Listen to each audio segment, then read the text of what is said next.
Sandali. Naudot naman ang akmang paghakbang ni Adrian palabas sa kanyang opisina at marahan na itong humarap sa kanya. Habang nakakunot ang noon nito na tila ba, nagtatanong kung bakit niya ito tinawag sa mga sandaling iyon. Kaya mabilis siyang nagsalita ulit roon. Okay, first off. Bakit ka aalis? Sinabi ko ba nga na aalis ka na sa kumpanya ko? Kinik out ba kita ngayon? Kanina ko pa sinabi iyon at mabilis nang nagbabago ang isip ng mga babae, so no. Stay here and work with me. From now on, di ka magtatrabaho bilang security guard ko sa kumpanya. Dahil pinakita at pinatunayan mo sa akin na kaya mo ang protektahan ng kumpanyang ito mula sa masasamang loob. Kaya ibig sabihin nun, kaya mo rin akong protektahan sa kung saan man tayo magpunta, lalo na mula sa mga kamay ng mga taong nasasagasaan ko na. Kaya mula sa oras na ito, magtatrabaho ka na bilang personal bodyguard ko. Naiintindihan mo ba ako, Mr. DiCarpio? Nakataas ang kilay na wika ni Sandra kay Adrian na mabilis na nagpakunot ng noon nito. Pagkuway nais din niyang mapangiti roon nang makita niya ang dahan-dahang pagpaskil ng isang matipid at mapagpasalamat ng ngiti sa mga labi nito. Sabay marahang iniyuko ang ulo nito sa kanya ng bahagya. Tanda ng paggalang at pagsang-ayon nito sa sinabi niya. Bago ka pa lang sa channel neto, ibang kwento ni Ate Jane, istorya mo, ikwento ko. Huwag kalimutang pindutin ang notification bell at subscribe po. Okay, Mr. DiCarpio, you're hired. Isang matipid at formal na ngiti ang pinakawalan kaagad ni Adrian sa kanyang mga labi nang marinig niyang sinabing iyon ng HR manager sa IT company na inaplayan niya bilang security guard. Pagkuha ay nagsilita siya roon. Maraming salamat po, ma'am. Magalang na weekend ni Adrian kasabay ng marahang pagtayo at bahagyang pagyuko ng kanyang ulo sa harapan ng HR manager. Isang seryosong mukha naman ang isinagot nito sa kanya at sumagot sa kanyang sinabi. So tomorrow would be the first day of your work here, okay? So please don't be late. Kasi napaka-strict na ng may-ari nitong kumpanya. Ayaw niya nang nalilate sa work. Ayaw niya rin ng tatanga-tanga. At tila laging lumilipad ang utak. Dapat presence of mind lagi. Eyes on the gate. Eyes on the people na palabas at parito sa company. In short, maging alerto ka lagi kasi bukod sa yan talaga ang trabaho mo dito. Masisisanti ka rin if ever may mangyayaring di maganda sa loob ng kumpanya o may mga tao masasama ang intensyon sa loob. At hindi lang yan, ipapakulong ka rin ni Madam Sandra if ever. Ginawa niya niyan sa isang gwardiya dito na bago niya lang pinatalsik dito dahil sa katangahan. At ang gwardyang yun ay siyang pinalitan mo ng posisyon. Kaya dapat maging mabait ka dito lagi at gawin mo lagi ang trabaho mo para tumagal ka sa pagtatrabaho mo dito. Maliwanag ba, Mr. DiCarpio? Isang tango at isang matipid na ngiti ang tanging isinagot ni Adrian sa sinabi nito kasabay ng pagsabi niya ng, Opo, ma'am. Gagawin ko pang lahat ng sinabi niyo. Wika ni Adrian at bahagyang yumuko ulit rito. Napahinga naman ang HR ng malalim bago nagsalita ulit. Okay, so that's all for today. Makakaalis ka na para makapagpahinga ka na ng maayos at para press kang utak at katawan mo sa unang pasok mo sa trabaho bukas. Salamat at magandang araw sa'yo. Tuluyan na rin namang lumabas si Adrian mula sa opisinang iyon ng HR at naglakad palabas ng building habang tahimik na nagmamasid sa napaka-elegante at napaka-prestiyosong kumpanya na iyon. Balita niya na magaling magdala ng tauhan ng may-ari at isang babaeng CEO roon. Dalaga, suplada, masungit, maldita, strikta, prangka, lahat yan. Yan ang mga naririnig niyang balita tungkol sa may-ari ng pagkalaki-laking kumpanya na iyon. At higit sa lahat, mistisa raw ito. Half Filipina at half Spanish. Kaya napakaganda raw nito. Paano niya nalaman? Iyan kasing usap-usapan kanina sa mga aplikanteng kasabayan niya. Pero kagaya ng nakaugalian. Pag ganun ang usapan, wala lang iyon para kay Adrian. Dahil sa totoo lang, mas nahok siya sa usap-usapan ng iba at ang mabali-balita sa labas kung gaano raw kaganda ito. Ganun din daw ito kaganda kung magpasahod. At halos every month daw itong nag-i-increase ng pasweldo para sa mga empleyado nito. Pero syempre, yung deserving lang daw. At yun ang dahilan kung bakit doon siya kaagad nag-apply. Lalo pat, nagkataon na nag-hiring din daw ang kumpanya nito ng new security guard. Kaya sinugapan niya na kaagad ang oportunidad na iyon. Kailangan niya kasi ng trabaho, hindi para magkapera, kundi dahil sa isang mahalagang bagay. At iyon ay upang may makapagpahinga siya. At upang may makalimutan siya. At nang tuluyan na siyang makalabas sa kumpanyang iyon, ay napaisip kaagad si Adrian. Sana dito na lang ako palagi. Gusto ko nang magkaroon ng normal na buhay. Gusto ko nang maging buo ulit. Nakakabaliw na. Sobra. Ayoko na. Pero, alam ko namang may mga bagay talaga na kahit anong pilit kong takasan ay di pa rin ako lulubayan. Kasi kasalanan ko. Sobrang kasalanan kong lahat. Patawarin mo ako. Patawarin mo ako. Buong pusong bulong ni Adrian sa kanyang isipan at napabuntong hininga raw ng malalim upang pakalmahin ang sarili. Ramdam niya kasi ang biglang pag-iinit ng bawat sulok ng kanyang mga mata nang bigla niyang naisip iyon. Kaya dali-daling sumakay na siya sa kanyang motorsiklo at pinaharurot na iyon paalis na para bang wala na siyang paki sa dinadaraanan niya. Basta ba'y maalis lang ang mabigat na pakiramdam niyang iyon. Ganyan siya lagi. Pag dumadaan na naman siya kanyang isipan ng bagay na iyon. Kaya sa tuwing iyon ang naisip niya ay sumasakay lang siya sa kanyang motorsiklo at pinapaharurot iyon para siyang nakikipagkarera kay kamatayan upang maibsan ang kabigatan ng kalooban niya. At pagkatapos na gagaan ang pakiramdam niya, kagaya na lang nararamdaman niya sa mga sandaling iyon. Okay na siya sa wakas. Kaya na may dahan-dahan niya nang pinatakbo ang motorsiklo niya hanggang sa nahinto niya na iyon. Sa may tulay pagkuhay umibis roon, sabay tanggal ng helmet niya at seryosong tumingin sa malayo. Pagkuhay tahimik na hinayaan niyang tumulong mula sa kanyang mga mata ang mga luhang kanina pa niya pinipigilan hanggang sa may naalala siya. Ang ganda talaga ng tulay na ito, mahal. I mean, simple lang ang pagkakagawa. Pero ang view, grabe. Ang ganda.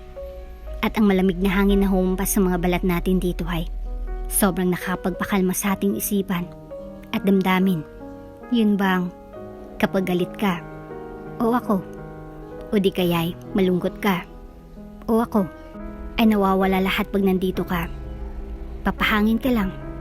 Magmamasid sa paligid. Sa ilog sa horizon. Sa mga dumadaang sasakyan kasamang taong mahal mo. Wala na.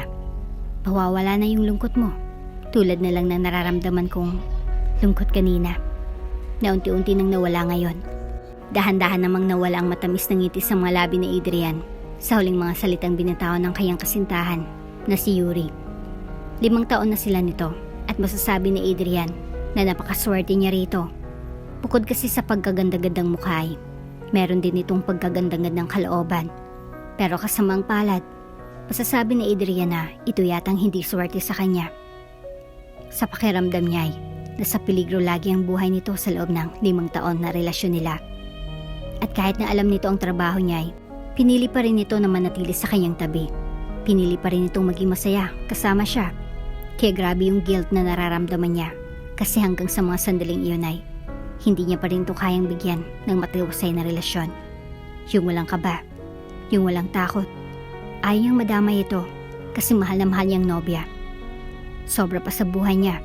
Kaya sinabi niya na rito noon kung maaari ay hiwalay na siya nito para makapamuhay na ulit ito ng normal.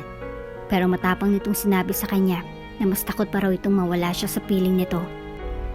Kasi sumalo sa bala kasama siya. Kaya labis-labis ang takot niya noon. At ipinangako na lang ni Adrian sa sarili na puprotektahan niya ito sa abot ng kanyang makakaya.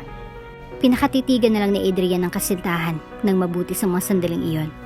At marahang hinawakan ng kamay nito bago nagsalita ng mahina roon. Mahal, alam kong nalulungkot ka na dahil sa sitwasyon natin at dahil sa alam mo, pagkatapos ng pamamasyal natin ito ay public na ako doon. Pero mahal, lagi mo sanang tatandaan na babalik at babalik pa rin ako sa iyo, naligtas. At isagi sa balay, ipapangako ko na wala kang makikita sa katawan ko pagbalik ko sa mga susunod na buwan. Kaya huwag ka nang malungkot ha, babalik ako. Kaya ng dati at pagbalik ko. Dapat nakahanda na yung palasingsingan mo sa kumikilaw na singsing na isusuot ko. Mahal na mahal kita, Yuri. Mahal na mahal kita. Umiyak na tumangutango naman kaagad ang dalaga sa sinabi niyang iyon. Pagkuway humikbing dinambahan siya kaagad ng isang mahigpit na yakap. Naramdam ng punong-puno ng pagmamahal roon. Kaya mabilis din niyang niyakap ito ng mahigpit. Kasabay ng masuyong paghalik niya sa tutok ng ulo nito. At nakangiting inamoy-amoy ang mabagong muhok nito na tila nanood kagad sa kanyang ilong. At siyang dadalhin niyang amoy pag alis niya, maya-maya para bumalik na sa tunay na mundong ginagalawan niya. Pagko'y huminga siya ng malalim at napangiti nang marinig niyang mahinang isinagot ni Yuri sa kanya. Mahal na mahal din kita at pinapangako ko na sa pagbalik mo ulit. Nakahanda na ako. Na nakahanda ng lahat, pati ang mga kamay ko sa'yo. Kaya bumalik ka sanang ligtas ha. Ayoko mapahama ka. Ayoko ng ganun, alam mo yan. Kaya uli-uli, mag-iingat ka dun lagi para sa akin. Kasi mag-iingat din ako dito lagi para sa'yo. Bumalik ka, Adrian. Bumalik ka. Hihintayin kita, mahal ko. Mas humigpit patuloy ang iyakapan nilang dalawa pagkatapos nun. At ang mga puso nila'y tila nagpapaligsahan roon sa pagtibok dahil sa umaapaw na pagmamahal at tiwala nila sa isa't isa na 5 taon nilang inalagaan at iniingatan. Napalunok ng sunod-sunod si Adrian sa naalala bigla. Pagkawad na pahinga ng malalim na marahan siyang napatingala sa kalangitan na tila biglang natatabunan ng maulap ng mga sandaling iyon at napaisip, it's been 10 months, Yuri. 10 months since I last saw you. 10 months since I last talked to you. 10 months since I held your hand and kissed your head and smelled the beautiful fragrance of your hair that was soothing through my nostrils. But your memories are still here inside me, inside my heart, inside every part of me. Kasi preskong presko pang nangyari. Nawala na lang sa akin bigla eh. Kinuha ka na lang sa akin bigla ng mga taong halang ang kaluluwa. Pero kasalanan ko rin. Kasi kung di kita sana niligawan at hinayaang mahulog sa akin tulad ng pagkahulog ko sa'yo, edi sana'y buhay ka pa sa mundong ito at tinutupad ang mga pangarap mo sa buhay. Pero dahil sa akin, nawala ang lahat ng pangarap mo at ang mga pangarap ng mga magulang mo sa'yo. At kahit hindi nila ako sinisisi at kahit sinabi nila na iintindihan nilang nangyari at wala raw akong kasalanan, pero ramdam na ramdam ko ang paghinagpis nila sa pagkawala mo. Kaya Yuri, patawarin mo sana ako. Sana'y matagpuan mo na sa puso mo ang pagpapatawad sa akin. At sa akin na minsan nang nangako sa'yo na lagi kitang puprotektahan hanggang sa makakaya ko. Pero wala. Putang ina, hindi ko nagawa. Kasi wala ako. Wala ako nung paslangin ka ng mga putang inang yun na may mga putang inang kaluluwa na mas hal pa sa mabangis na hayop. Pero huwag kang mag-alala, Yuri. Gagawin ko ang lahat upang maipaghigandi kita sa kanila. At pag nahanap ko na sila at malaman ko kung sino-sino sila, sisiguraduhin ko hindi sila magsisisi na akong binangga nila. Dahil handa akong sumuong sa pinakailaliman ng impyerno. Mabalatan ko lang sila ng buhay at maipalasap ko sa kanila ang nakakaputangin ng sakit na nararamdaman ko dahil sa pagkawala mo sa buhay ko. Mga gago sila, Yuri. Pero ang hindi nila alam na mas gago ako sa kanila. Kaya magbabayad sila. Magbabayad sila. Nag-aapoy at naglalagalab sa patong-patong na galit na wika ni Adrian sa kanyang isipan, kasabay ng pagtulo ng isang butil na luha mula sa kanyang mga mata. Pagko ay mabilis na isinuot niya ulit ang kanyang helmet at matapos ang isang pagbugay niya ng hangin, ay mabilis na siyang sumakay sa motorsiklo niya. Sabay pinaandar iyon at pinaharurot na ulit iyon papalayo sa tulay na iyon. Good morning, Ma'am Sandra. Hindi naman sumagot kaagad si Sandra sa tila ninenervyos na pagbati na iyon ng kanyang sekretary. Bagos na nanatili lang na seryoso ang magandang mukha niya habang may suot na shades upang itago ang panlalalim ng mga mata niya. Dala sa walang tulog sa buong magdamag kagabi. Kaya ang init ng ulo niya kagabi pa niya nararamdaman ay mas lalong dumoble o turumeple sa mga sandaling iyon. Patapos siyang makitang maraming bouquet ng mga bulaklak sa iba po ng kayang office table sa umagang iyon. Kaya naman nagsulbong kaagad ang mga kilay ni Sandra sa nakita kasabay ng mariing pagtanong niya sa kayang sekretary roon. At yan na naman bang mga basura ito, Melchi? Haven't I told you na pag may nakita kang mga basurang ganyan sa opisina ko ay itapon mo kaagad? Lintik na Andrew yan. Mas lalong panira ng araw. Talagang nagdingit-git ang kalaobang litanya ni Sandra roon. Kasabay ng pagsabi niya ulit ng, itapon mo na nga ang mga basurang yan. O ayan pa, itapon mo na rin yan. Punyeta. Mariing bulyaw niya pa at iwinak siyang mga malalaking bouquet roon na naging dahilan upang magkalat iyon sa carpeted floor ng kanyang opisina. Dali-dali naman iyong pinagpupulot ng kanyang sekretarya na halatang nahintatakutan. Sinasal niya sabay sabing, Ma'am Sandra, ang totoo po hindi lang po galing kay Sir Andrew ang mga bulaklak na ito. Dahil galing din po ang mga ibang bouquets kila Sir Jared at Sir Matthew. At lahat po sila, ma'am. Personal dinala ang mga yan dito kanina at pinagbantaan na ako na pag di ko raw ilalagay sa table mo ang mga ito. Agot daw ako sa kanila. So I'm really very sorry, Ma'am Sandra. Early po. Agad namang namewang si Sandra sa kanyang narinig mula sa kanyang sekretarya at tumaas baba ang dibdib na binuliawan nito roon. Ganon? Sumastakot ka pa sa kanila kaysa sa akin ngayon? Kung sisantihin kaya kita ngayon para ipamukha at iparamdam ko sa iyo na mas katakot-takot pa pala ako kaysa sa mga hambog ng mga manliligaw ko na laging nagdadala ng mga basura rito at laging nagpapasira sa buong araw ko. Ano ha, Melchi? Gusto mo ba ganon ha? Sumagot ka. Mabilis naman itong tumayo at tila nanginginig na sumagot sa kanya. Hindi po, Ma'am Sandra. Please po, huwag yung gawin. Alam ko pong malaking kasalanang nagawa ko sa inyo. Yung umaga kaya saan nang pumapatawad niyo po ako. Mahal na mahal ko pong trabaho ko dito, Ma'am Sandra. Kaya sana bigyan niyo po ako ng isa pang chance para ituwid ang pagkakamali kong ito. Hindi na pa ako magpapadala sa sinasabi nila.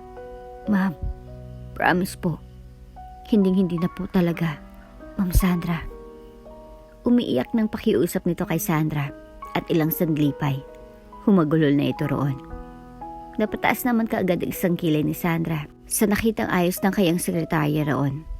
Pagway tumaas baba ang kayang dibdib at mas mabilis tumingin sa ibang direksyon bago humalik-kup-kup na nagsalita roon habang hindi pa rin ito tinitingnan ulit.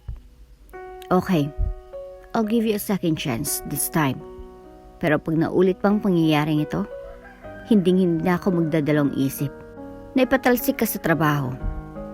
Are my words clear enough for you to understand, Melchi? Did you catch my drift? Mabilis namang tumangutango ito roon, habang impit na humikbi pa rin pagkaway tumugon. Yes po, Ma'am Sandra. Your words are clear, and I did catch your drift po. And thank you for giving me a second chance. I will never waste this second chance you just gave to me.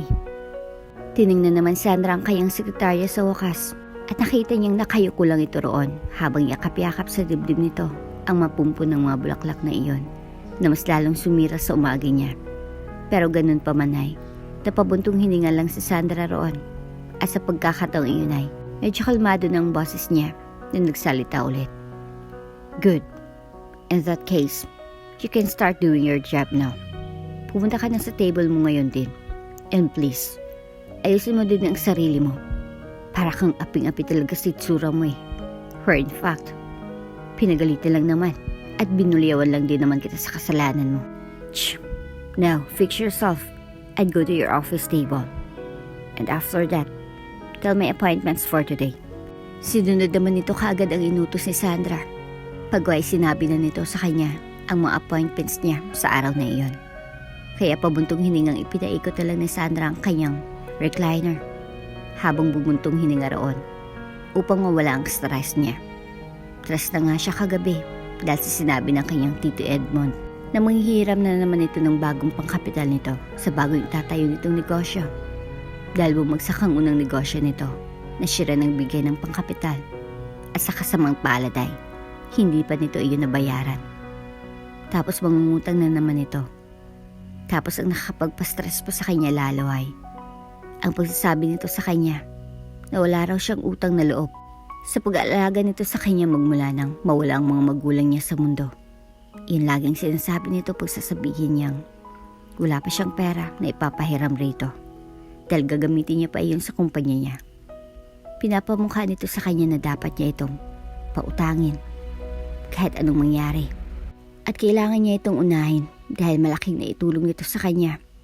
Kaya sa tuwing naalala niyang sinasabi nitong iyon ay talagang kumukulo ang dugo niya dahil sa kakaibang mindset ng tito niya. Noon pa talaga ito ganun. Nung buhay pa ang daddy niya at mami niya. Tapos kinikwento nito ang mga naitulong nito sa daddy niya noon. Nang bata pa ang mga ito, kaya kahit hindi kaya ng daddy niya ang hinihiling nito ay ginagawa na lang nito ang lahat upang mangyari ang gusto ng tito niyang magaling magkwento ng mga naitulong nito sa kapwa, lalo na sa kanila. Naalala pa niyang sinabi nito kagabi sa kabilang linya. You ungrateful child. Ngayong sobrang mo na at ikaw nang humalili sa negosyo ng daddy mo. Pinagdadamutan mo na ako. Kapal ng mukha mo ah. Baka nakakalimutan mo na ako nag-alaga sa'yo mula nung kinuha kita sa bahay, ang puna na yun ha.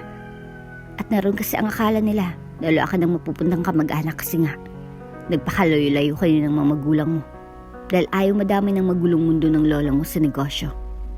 Kaya mula nung namatay sila, ako nang kumuha sa'yo at nag-alaga sa'yo hanggang sa matuto ka nang tumayo sa sarili mong mga paa. At huwag mo akong pakitaan ng kamalditahan at pagiging prangka mo, Sandra.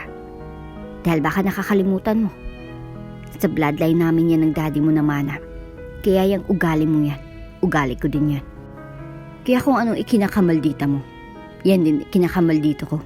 Aba, mas masahal pa ang ugali ko sa'yo kung tutuusin eh. Pero di lang kita kayang patulan dahil pamangkin kita.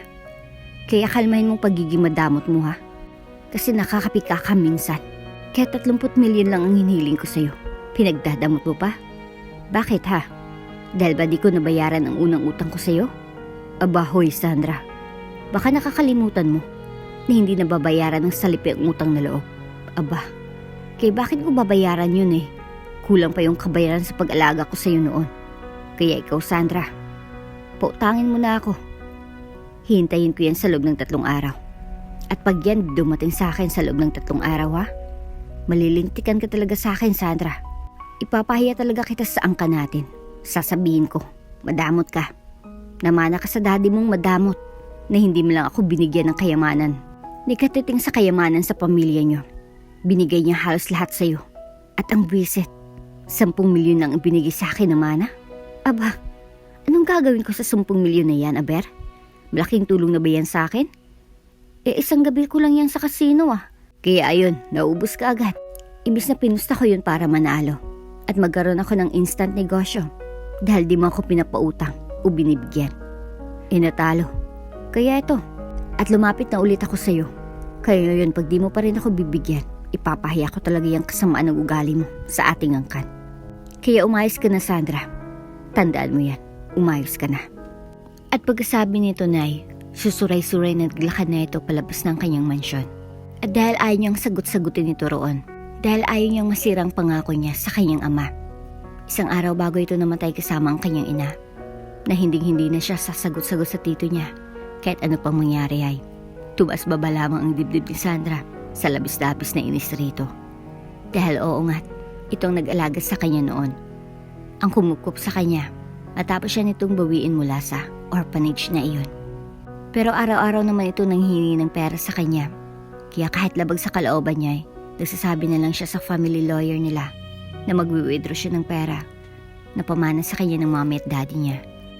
Tapos sasabihin nito na wala siyang utang na loob sa pag-aalaga nito sa kanya noon. Halatang hindi bukal sa loob nitong pagtulong nito sa kanya. At sa kahit sino. May hinihintay itong kapalit lagi. Naisip tuloy ni Sandra. If it weren't for daddy, I'd have to lash my tongue out to your face, Tito Edmond. Dahil kung tutuusin, kaya sinabi mo mas masahal ka pa sa akin, it doesn't change the fact na hindi pa rin tumatay yung balahibo ko sa'yo. Not even an inch you old ha. God, sarap mo talagang sagot-sagutin. Kung di lang talaga dahil kay daddy, matagal na kitang sinagot-sagot hanggang sa ma-stroke ka. Nakakairita. Nanggigigil sa matinding iritasyon na wika ni Sandra sa kanyang isipan. Pagkaway sa isip niya ay nahilot na lang tuloy ng dalaga ang kanyang sentido dahil sa sobrang stress niya mula pa kagabi hanggang sa mga oras na iyon. Ngunit naudot ang malalim na pag-iisip niya nang biglang bumukas ang pinto ng kanyang opisina at iniluwaraw ng nakangiting si Sasha na HR manager ng kanyang kumpanya. Good morning, Ma'am Sandra. Ito na po palang bagong na-hire kanina ng bagong security guard natin. I have here his portfolio for you to check. Magalang na wika nito kay Sandra na bahagyang tinanguan naman niya kaagad at nagsalita. Just leave it there and you may go now. Then, Belgie, ipagtimplan mo nga ako ng kape please. Sinunod naman kaagad ng dalawang inutos ni Sandra. Aaminin niyang hanggat maaari ay ayaw niyang manigaw ng mga empleyado niya. Dahil ang totoo ay ayaw niya rin naman na matakot ang mga ito sa kanya. Pero malit lang kasi talagang pasensya niya eh. At idagdag pang napaka-perfectionist niya. Kaya kaunting pagkakamali ng mga ito ay nakasinghal na agad siya sa mga ito. Pinakaayaw niyang tatanga-tanga at mga empleyadong sumasagot-sagot pa sa kanya o nangangatwiran. Dahil automatic na kinikik out niya ang mga ito kaagad. Kaya ang empleyado niya na sinasagot-sagot siya o nangangatwiran pa sa kanya dahil ayaw siguro ng mga ito na matulad sa isang empleyadong guard niya na ganun ang pinakita sa kanya. Kaya pinatalsik niya at pinakulong pa dahil muntik na siyang sampalin. Marahil ay dahil sa tindi ng galit nito sa kanya kasi hindi siya basta-basta natatakot rito at naniniwala sa mga palusot nito. Kaya naisip niya kaagad ang bagong security guard nila na naging dahilan upang buksan niya ang portfolio nito. Pagkuha hindi niya mapigilan ang pagtaas ng kilay niya roon bago napasabi sa isipan. Adrian Carpio, 28 years old. At security guard pala ito dati sa isang pipitsuging bangko. At umalis din dahil sa bukod sa mas malapit ang kumpanya sa apartment niya ay nalaman niyang nag-hire daw dito kaya nag-quit na lang siya doon. Kasi 1.5 oras ang bibiyahin niya mula sa inuupahang apartment niya hanggang sa bangkong iyon. At dahil sa traffic ay minsan 2 hours mahigit pang makokonsume sa oras niya bago makarating sa trabaho. Whereas dito ay 30 minutes lang. And let's see, may iba pa dito. At dahil may experience na siya sa pag-security guard at nag-apply na lang siya dito kaagad nang malaman niya na nag-hiring dito. Napatungon-tago naman si Sandra pagkatapos niyang basahin ang data ng lalaki. Pagko'y nagkipit balikat at umusmid sa kabumulong sa isipan. I can see na mukha siyang supladuhin na hindi man lang marunong umiti sa 2x2 picture niya. But anyways, I can never judge the book by its cover naman. So let's just see tomorrow kung supladuhin talaga siya. Dahil kung oo, baka hindi na siya aabot ng 2 days dito kung akong susupladuhin niya. Kaya subukan niya lang talaga. Nakataas ang kilay na wika ni Sandra at inirapan ang larawan nito roon bago nag-poker face na nagpatuloy na sa ginagawa. Kinabukasan na hindi makatayo si Sandra sa kanyang kama dahil masamang pakiramdam niya. Nilagnat siya bigla at ang sabi ng family doctor nila ay over-fatigue kaya kailangan daw niya ng pahinga kahit 1 araw lang. Pero paano siya makakapagpahinga kung bilang tumawag ang COO ng kumpanya at sinabing kailangan ng mga ito ang tulong niya kasi may nasira raw na server at siya lang nakakaalam kung paano solusyonan na yun. Kaya kahit medyo nanghina pang pakiramdam ay pumunta na lang siya sa kumpanya ng hapong yun at di na siya nag-abala pa na magsuot ng lagay ng makeup. Nakapambahay lang siya ng damit na dumiretso siya sa kotse niya para pumunta sa kumpanya. Shit, saltang araw na pwedeng magkaroon ng traffic na ganito. Ngayon pa, anong oras na ako makakarating nito sa kumpanya? Punyeta. Reklamo ni Sandra sabay dukduk sa noo niya sa manabela ng kanyang sasakyan. Almost 5 p.m. na nang makarating si Sandra sa wakas sa kumpanya. Kaya mas lalo siyang nanghina at naging irritable roon. Kaya dumiretso na siya kaagad sa guardhouse para matapos ang dapat niyang gawin doon at para makauwi na siya ulit at makapagpahinga ng maayos.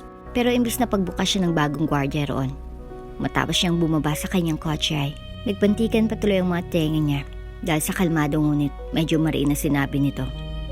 Ma'am, mawalang galang na po pero di po pwedeng pumasok ang mga taong unrecognized sa kumpanya ni Ma'am Sandra. Lalo pat wala kayong dalang ID para patunay na may appointment kayo sa kanya o para patunayan na may appointment nga kayo sa may-ari. Magalang pero punong-puno ng kaprangkahan na wika ng bagong gwardiya roon na namukuha niya kaagad na si Adrian, yung bagong security guard na may-ari ng portfolio na binasa niya kahapon. Kaya na may mabilis na inarkuhan niya ito ng kilay at nakahalukipip na nagsalita roon. Excuse me? I'm the owner of this company. So don't you recognize me? Are you mean to say, hindi po ba nakita ang mukha ng may-ari ng kumpanyang to? Napakatanga at napakabobo mo naman kung ganun. Marahan naman itong lumabas mula sa guardhouse na nagpatikas sa tindig at paglalakad nito papunta sa kanya. At nang sa wakas ay magkaharap na sila at magkalapit sa isa't isay. Bahagyang niyukuan siya nito roon at formal na nagsalita. Mawalang galang ng paulit pero nakita ko pong picture ng may-ari at sopistigada po siyang tingnan. Hindi po katulad nyo na May muta pa sa mata. Buwag hanggang buhok na tila isang taong di nagsusuklay. At hindi pa pare ang suot ng mga tsinelas sa paa. At kahit nasabihin niyo po sa akin ngayon na lumabas po kayo mula sa kotse na yan, ay may isip ko pa rin na baka inarkilahan niyo ang kotse na yan para magmukhang mayaman ka po at para magtagumpay ka sa pag-impersonate sa may-ari ng kumpanyang ito. Kaya kung ako po sa inyo ay umalis na lang po kayo para wala ng gulo. So ganito lang po, para rin na magkagulo dito sa labas. Maaari po bang umalis na lang po kayo ngayon? Para di ko natatawagin ng may-ari at siya na mismo tatawag ng pulis sa'yo para mapaalis ka dito. Ano sa tingin niyo po, ma'am? Magandang agreement po ba yan sa pagitan nating dalawa? Nakangiti ng bahagyang ngunit halatang may pinipigilan na inis ang nakabadya sa mga magagandang mata nito. Mabilis namang nalaki ang mga mata ni Sandra sa naisip at nasabi niya agad sa isipan, "Did you just complimented his eyes?"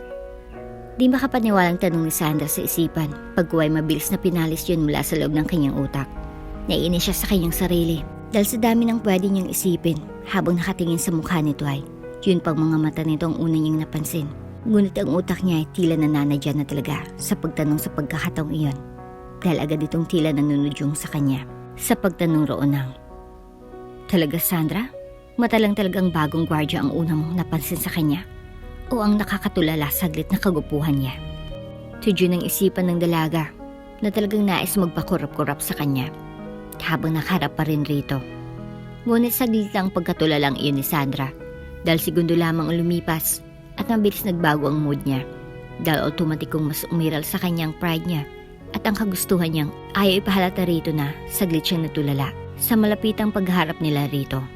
At dahil napihiya siya rito dahil sa sinabi nitong may muta raw siya sa kanyang mga mata, which is totoo naman dahil ng pasimpleng pinahiran niyang sulok ng kanyang mga mata. Sa tip ng kanyang mga daliri ay tila may nahawakan siyang mga muta roon.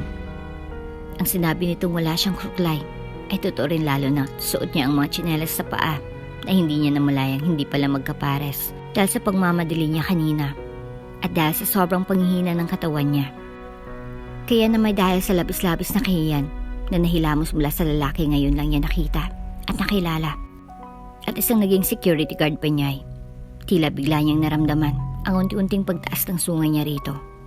Hanggang sa tuluyan nang nanliit ang mga mata niya habang nakatingin rito. Pagguway taas noong nagsalita siya roon. "Ah, ganun ba? Aalis na ako? Para wala ng gulo? Paano kung sasabihin ko sa'yo na kaya kong patunayan na akong may-ari? At pag napatunayan ko na, i-kick out kita rito dahil sa pamamahiya mo sa akin. So how about that, ha? Is that a better agreement than yours?" Hamon niya rito at pasimple ulit na hinawakan ang bawat sulok ng mga mata niya. Dahil may nariyan pa rin roon.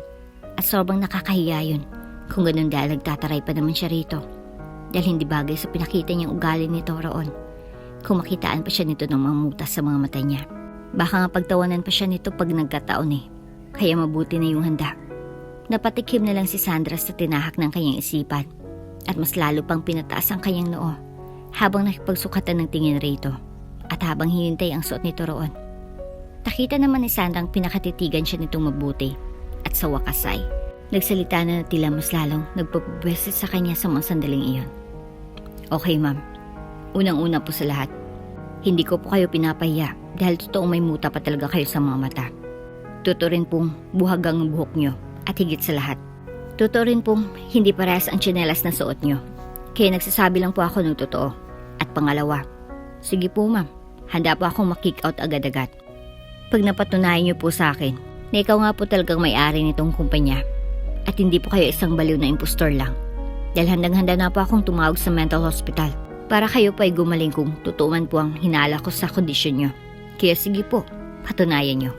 Talagang lumagpas yata hanggang sa langit ang naramdamang iritasyon ni Sandra para kay Adrian sa mga sandaling iyon. Matapos niyang marinig lahat ng iyon mula rito, kaya mabilis niyang naikoy yung maliliit na palad ng mariin bago ninilingkit ang mga matang suminghal dito. "Then let's go. Baliw at impostor pala ako, ha? Sige, pakikita mo." Galit na galit makto ni Sandra. Sabay marcha papasok sa loob ng building habang tila kalmadong nakasunod naman ito sa kanya. Matapos niyang makita ang head ng gwardiya roon, nakababalik lang galing CR. Kaya matapos niya itong dalakan ng matindi ay iniwan niya na ito roon at pinagbantay muna samantalang pinasunod naman niyang lalaki sa kanya sa loob. Ma'am, may sasabihin po muna sana ako." Maras namang nilingon ni Sandra kaagad ang lalaki, kasabay ng pagsabi ng, hindi. Talagang ginagalit mo ako ha. Sige, makikita mo. Pagtatalak ulit niya, kaya nanahimik na ng tuluyan ang bagong gwardiya sa kanyang likuran habang sinusundan niya sa paglalakad. Pagway dire-diretso lang si Sandra, papasok sa loob ng hanggang sa makarating sila sa opisina niya. Kaya nakapamewang na tiningnan na ulit ang lalaki at dinuruduro sa mukha, sabay bulya ulit rito. Ito ha? Tingnan mo mabuti at isipin mong bakit ko alam ang passcode sa opisina ko. At para sa kalaman mo, hindi ito basta-basta nabubukas pag wala ako sa loob. At hindi rin ito basta-basta nabubukas pag ayaw ko may ibang empleyado na papasok sa opisina ko buong araw habang nasa loob ako. Kasi may button din dito, ako lang nakakaalam. Kaya tumingin kang mabuti dahil bubuksan ko na to para mapatunayan ko talaga sa'yo na ang napagkamalan mong baliw at impostor ay siya palang talagang may-ari ng kumpanyang ito. So I swear you off. At pagkasabi ni Sandra nun ay may pinindot siya roon na mga button na siya lang nakakaalam at sa isip niya ay papalitan niya kaagad ang passcode roon mamaya kasi may nakakita ng iba at may nakakaalam na. Pagkoy napangiti na lang siya ng makahulugan habang nakaarko ang isa niyang kilay sabay halukip-kip roon. Nang sa wakas ay mabuksan niya na ang steel ng door ng kanyang opisina. Kaya matapos nilang pumasok sa loob ay agad na siyang tumingin rito at nagsalita. And there, Mr. Newbie, ano masasabi mo ngayon? Nakitang-kita mo talaga sa dalawang mata mo na alam kong passcode dito sa opisina ko. And not just that, alam kong nasa ng opisina ko at hindi nagduda ang head ng security guard ko kanina. At mga empleyado rito na dinaanan natin kanina, kilala ko at ginagalang pa rin ako. Ano ha? Anong masasabi mo? Gigil na tanong ni Sandra sa lalaki at naghintay ko anong isasagot nito. At sa labis na pag-iinis lalo ni Sandra ay imbis na magpakita ito ng pagkapahiya roon at imbis na makita niya ito ng pagsisisi sa sinabi nito sa kanya at manghingi ito ng tawad agad-agad ay isang kabaliktaran ng inaasahan niya ang ginawa nito. Dahil ang ginawa nito roon ay marami itong tumangutango habang pinapaikot ang mga mata sa paligid ng kanyang opisina habang nakapamulsa sa suot nitong security guard uniform at tila baliwala lang na nagsalita. Well, what I can say, Ma'am Sandra, I'm impressed. I'm really impressed. Wika nito at ngumitig pa sa kanya na siyang naging dahilan upang agad malaglag ang panga niya sa labis na pagkagulat sa sinabi nito roon. At sa isip niya, what the hell did I just hear? Talaga bang mag-i-English siya? Nag-i-English ang isang gwardiya ko? At hindi lang yan. Napaka-fluent pa ng accent niya at napaka-professional yung tignan habang sinasabi ang mga salitang iyon. God, what just happened? What just happened? Just who the hell is this guy really? Hysterical na reaksyon ni Sandra sa isipan habang tila nawiwerduhan na nakatingin sa nakangiting mukha nito. Pero dahil siya sa Sandra, hindi niya ipapahalata na na-impress siya sa sinabi ng lalaki. Bagkus ay tinaasan niya pa ito ng noo at tumaas baba ang dibdib na nagsalita ito roon. Oh really? You're impressed? So what now? Hindi ka malang ba manghingi ng tawad sa akin sa ginawa mong pamamahiya sa akin kanina? Isang matipid na ngiti naman agad ang sinagot ng lalaki kay Sandra bago ito kalmadong sumagot sa kanya. Okay ma'am, manghingi po ako ng tawad sa inyo at sana'y pakinggan niyo din po ang side ko. Kaya unang-una, gusto kong manghingi ng tawad sa inyo dahil napagkamalan ko po kayong impostor at baliw kanina. Pero ma'am, hindi niyo po ako masisisi nun kasi uso na po yan ngayon na may mga taong manggagaya ng mga malalaking tao o mga kilalang tao sa lipunan para magkapera. At naka-encounter na po ako ng ganyan sa past job ko. May iba rin na nagpapanggap na baliw. Buti na lang ay di ako naniniwala ni isa man sa kanila. Kaya pasensya na po kung naging mahigpit po ako sa inyo kanina. At ginamitan ko po kayo ng reverse psychology para mapatunayan niyo po talaga sa akin na ikaw po talaga ang may-ari nito na siyang ginawa mo nga. At isa pa, napatunayan mo na yun sa akin kanina pa habang pinagalitan mo ang head ng security guards dito at iyong dahilan kung bakit kita gustong kausapin kanina habang naglalakad tayo tungo dito. Pero hindi mo na ako pinapansin kaya hinayaan na lang po kita. Kaya pasensya na po dahil doon. At pangalawa, manghingi din po ako ng pasensya sa inyo dahil sa pag-describe ko po kanina sa ayos nyo na hanggang ngayon ay hindi nyo malang po pinag-aabalahang ayusin dahil malayong malayo talaga ang itsura mo Sa picture na na-research ko tungkol sa'yo. At sadyang hindi talaga tugma ang itsura mo ngayon. At sino po ba kasi ang maniniwala kaagad na ang sopistikadang may-ari ng prestiyosong kumpanyang ito ay mag-aayos ng ganito tulad ngayon? Ni hindi ka nga po nagpaliwanag sa akin kanina kung bakit naging ganyan ang ayos mo po. Tinawag mo na lang po ako kaagad na tanga at bobo without explaining yourself further. So sorry about that. I really am. Now lastly, bago ako umalis sa kumpanyang ito ngayon ay sasabihin ko po muna ito sa inyo. Napansin kong totoo nga ang mga balibalita na masama ang ugali mo. Noong una, ay hindi ako niniwala kasi gusto kong mapatunayan iyon mismo sa sarili ko. At napatunayan ko na nga na kanina tama sila. Dahil ang pagtawag mo sa akin kaagad kanina na bobo at tanga. Which is para sa akin. Huwag mo na sanang mamasamain, ma'am. Pero mali yun eh. Ang ganong treatment mo sa mga empleyado mo ay hindi maganda sa mga pandinig namin. Sa mga pandinig nila. Kaya malay mo, natahimik na nagsasuffer pala sila ng depression. At nang ganun-ganunin mo sila. Bas nadagdagan tuloy. Kaya di ka kaya makakonsensya pag may nangyaring masama sa mga empleyado mo dito. Dahil sa mga salita mo para sa'yo. Ay di masakit pero para sa iba'y sobrang sakit na. Sa tingin mo ay di ka nakakasira ng buhay sa ugaling mayroon ka, ma'am? So please, magbago na po kayo.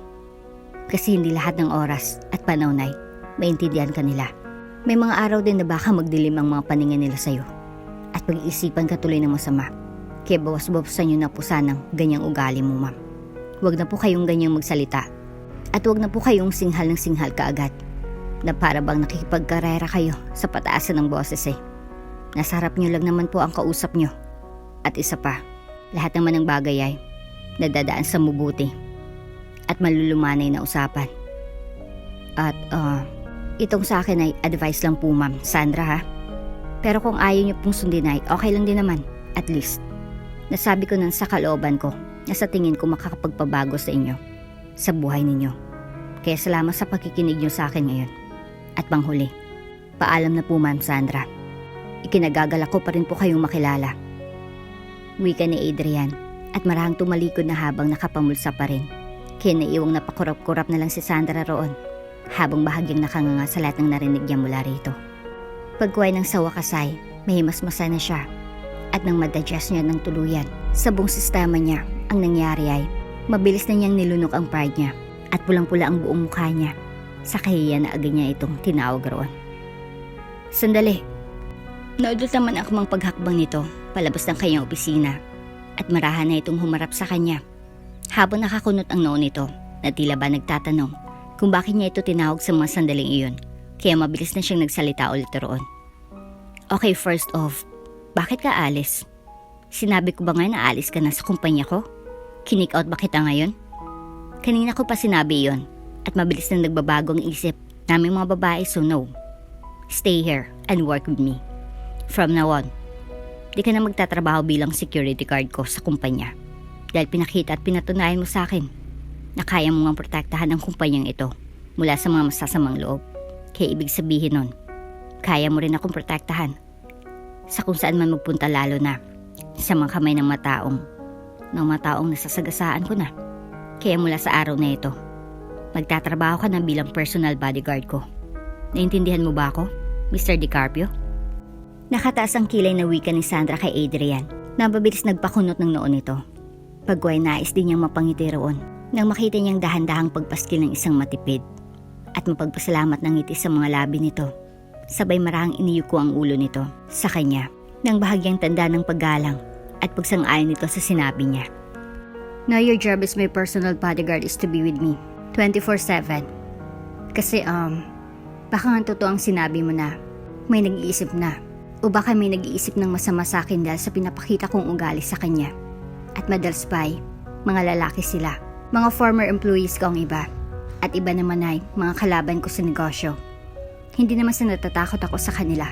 But sa gagawin nila. Kung totoo man o kung meron man, doon ako natatakot. Kasi babae pa rin ako. At anong lakas ko kumpara sa mga lalaki? Kung sakali ay nagpaplano silang i-abduct ako. O may utusan silang mga lalaki na gagawin yon. Masama pa naman ang mga tingin nila sa akin. At sa totoo lang, noon ko pa yan naisip na magkaroon ng personal bodyguard. Dahil nga dyan, Pero ang lahat ng nag-a-apply sa akin ng personal bodyguard ay walang pumasa sa mga standards ko ni isa. Ikaw lang ang pumasa sa lahat ng iyon.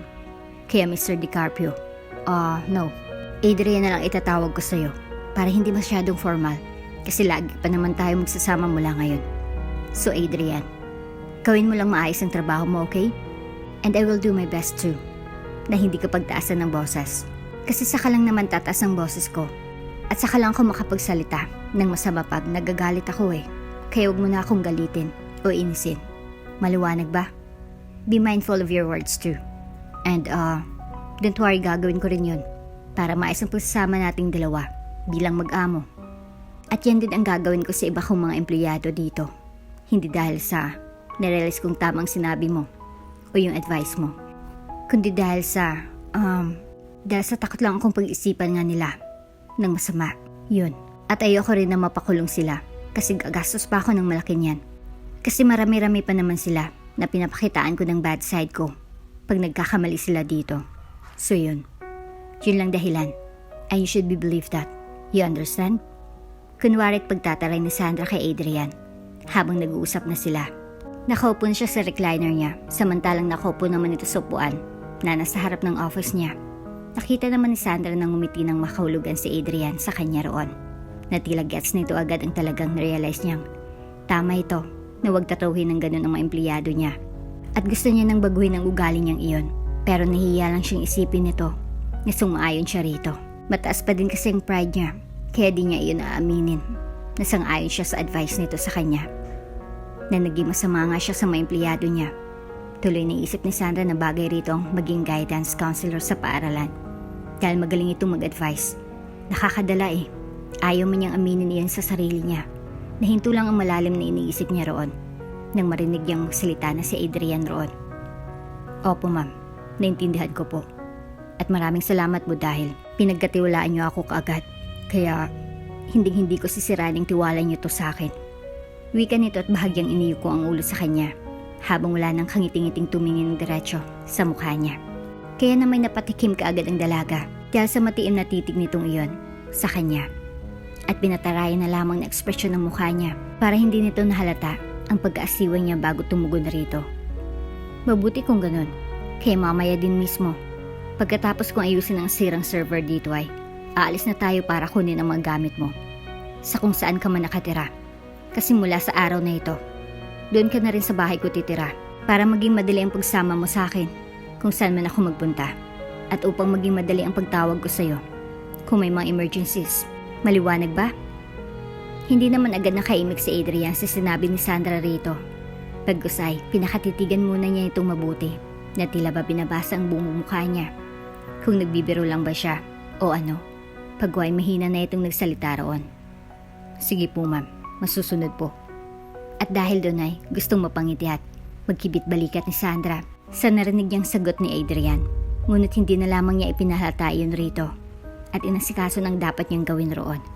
Gabi na nang lumabas sila sa kumpanya at pagdating sa parking lot ay nagkatinginan sila kaagad nang may mapansin sila pareha na may kanya-kanyang sasakyan pala sila kasi sabay silang tumungo sa mga iyon.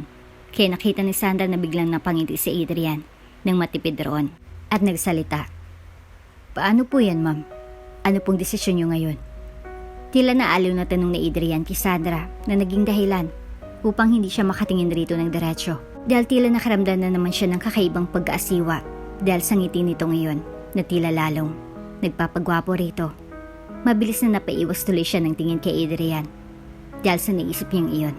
Iyon kasing unang pagkakataon na humanga siya sa isang lalaki. And the same time ay ayaw niyang ipahalata iyon rito. Kaya mabilis niyang pinataray ang ekspresyon ng mukha niya para itago kay Adrian ang tunay na nararamdaman niya ng mga sandaling iyon bago nakataas ang kilay na sumagot rito. Oh, ano pa nga ba? Alangan naman na sa motorsiklo mo ako pa sasakayin. I'm not used to ride on that pa naman. Lalo na big bike yan. So there's no way in hell na sasakay ako dyan no. At isa pa, saan natin ilalagay ang mga gamit mo dyan pag yan ang sasakyan natin? So no, it's a big no for me Adrian. Kaya dyan na tayo sa kotse ko, sasakay. At ilagay mo na lang yung motorsiklo mo sa garage ng kumpanya. Naintindihan mo ba? Pagtataray pa niya at paismid na humalukip-kip pa roon. Natawa naman si Adrian ng mahina sa mga sandaling iyon habang nakatingin sa kanya at nagsalita roon. Ma'am Sandra, hindi ko naman po sinabi na itong motorsiklo ko ang sasakyan natin. Ang sabi ko lang po ay, anong magiging desisyon mo ngayon? Kaya wag po kayong mag-alala. Hindi po tayo sasakay sa motor ko. At susundin ko po ang gusto nyo. So dito lang po muna kayo ha. Ipopesto ko lang po muna ang motorsiklo ko doon, sa garahe. At babalik pa ako dito kaagad para makaalis na po tayo. Wika nito at umalis na nga roon sa harap niya. Kaya nagkibit-balikat na lamang si Sandra at pasimpleng sinundan si Adrian ng tingin. Nakatingin siya sa likuran nito at sa parang paglalakad nito. At aaminin niya, nalihim siyang humanga sa katigasan ng tindig at paglalakid nito na parabang hindi to ordinaryong security guard lang, na parabang batak na batak ang katawan nito sa may mabibigat na bagay, na tila trained na trained ang katawan nito at ang alerto nitong kumilos. Siisip niya tuloy na baka ganun ang training nito sa pagka-security guard nito, kaya napakibit-balikat na lamang siya sa naisip at bahagyang ngumiti roon.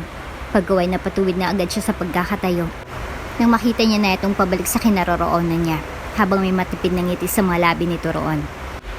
Okay na po ma'am, tara na po. Ipagdadrive po ba kita? Magalang na tanong ni Adrian kay Sandra, kaya nagkibit-balikat na lang ang dalaga roon at sumagot rito. Well, that's much better I guess. So yeah, ikaw nang mag-drive, Adrian. Now let's go. Ani at akmang bubuksan ng pinto ng kanyang kotse, pero napahinto siya kaagad nang makita niya itong mismong nagbukas nun para sa kanya. Na-impress siya sa ginawa nito actually, pero hindi niya pinhalata iyon. Bagusay, walang kangiting-ngiting nagsalita siya roon ng thank you, at pumasok na ng tuluyan sa loob. At pagkapasok niya sa loob ng kanyang kotse ay saka lang niya pinakawalan ng isang matipid na ngiti sa kanyang mga labi dahil sa ginawa nito at hindi niya alam kung bakit natutuwa siya sa gesture nitong iyon. Ngunit ang maisip niya na marahil ginawa lang nito iyon dahil sa tingin nito ay parte iyon ng trabaho nito ay iglap lang ay mabilis nang napalis ang natutuwang ngiti na iyon sa kanyang mga labi. Pagko ay mabilis na niyang inayos ang kanyang pagkakaupo roon sa front seat nang sa wakas ay makita niyang pumasok na rin si Adrian sa loob at pumesto na sa driver's seat. Tiningnan siya nito. Siya na may nakataas ang kilay na iniwas kagad ang tingin rito. Pero sa sulok ng kanyang mga mata ay nakita niyang naiiling na ngumiti ito roon na tila aliw na ipinakita niyang pagtataray rito. Pagko ay narinig niyang nagsalita ito roon. Okay na po ma'am. Papaandar ko na po ba ang kotse?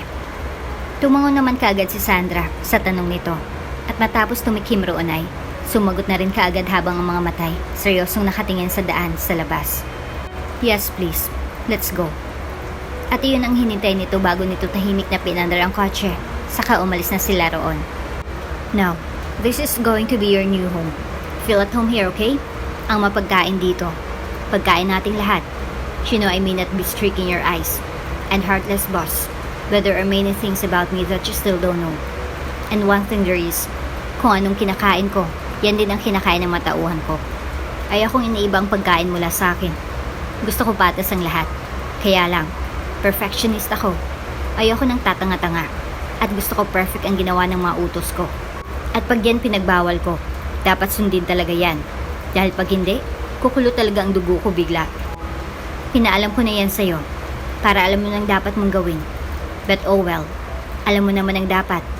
At alam mo na din ang ugaling meron ako. Kaya uli-uli, magpakabait ka lang sa akin lagi.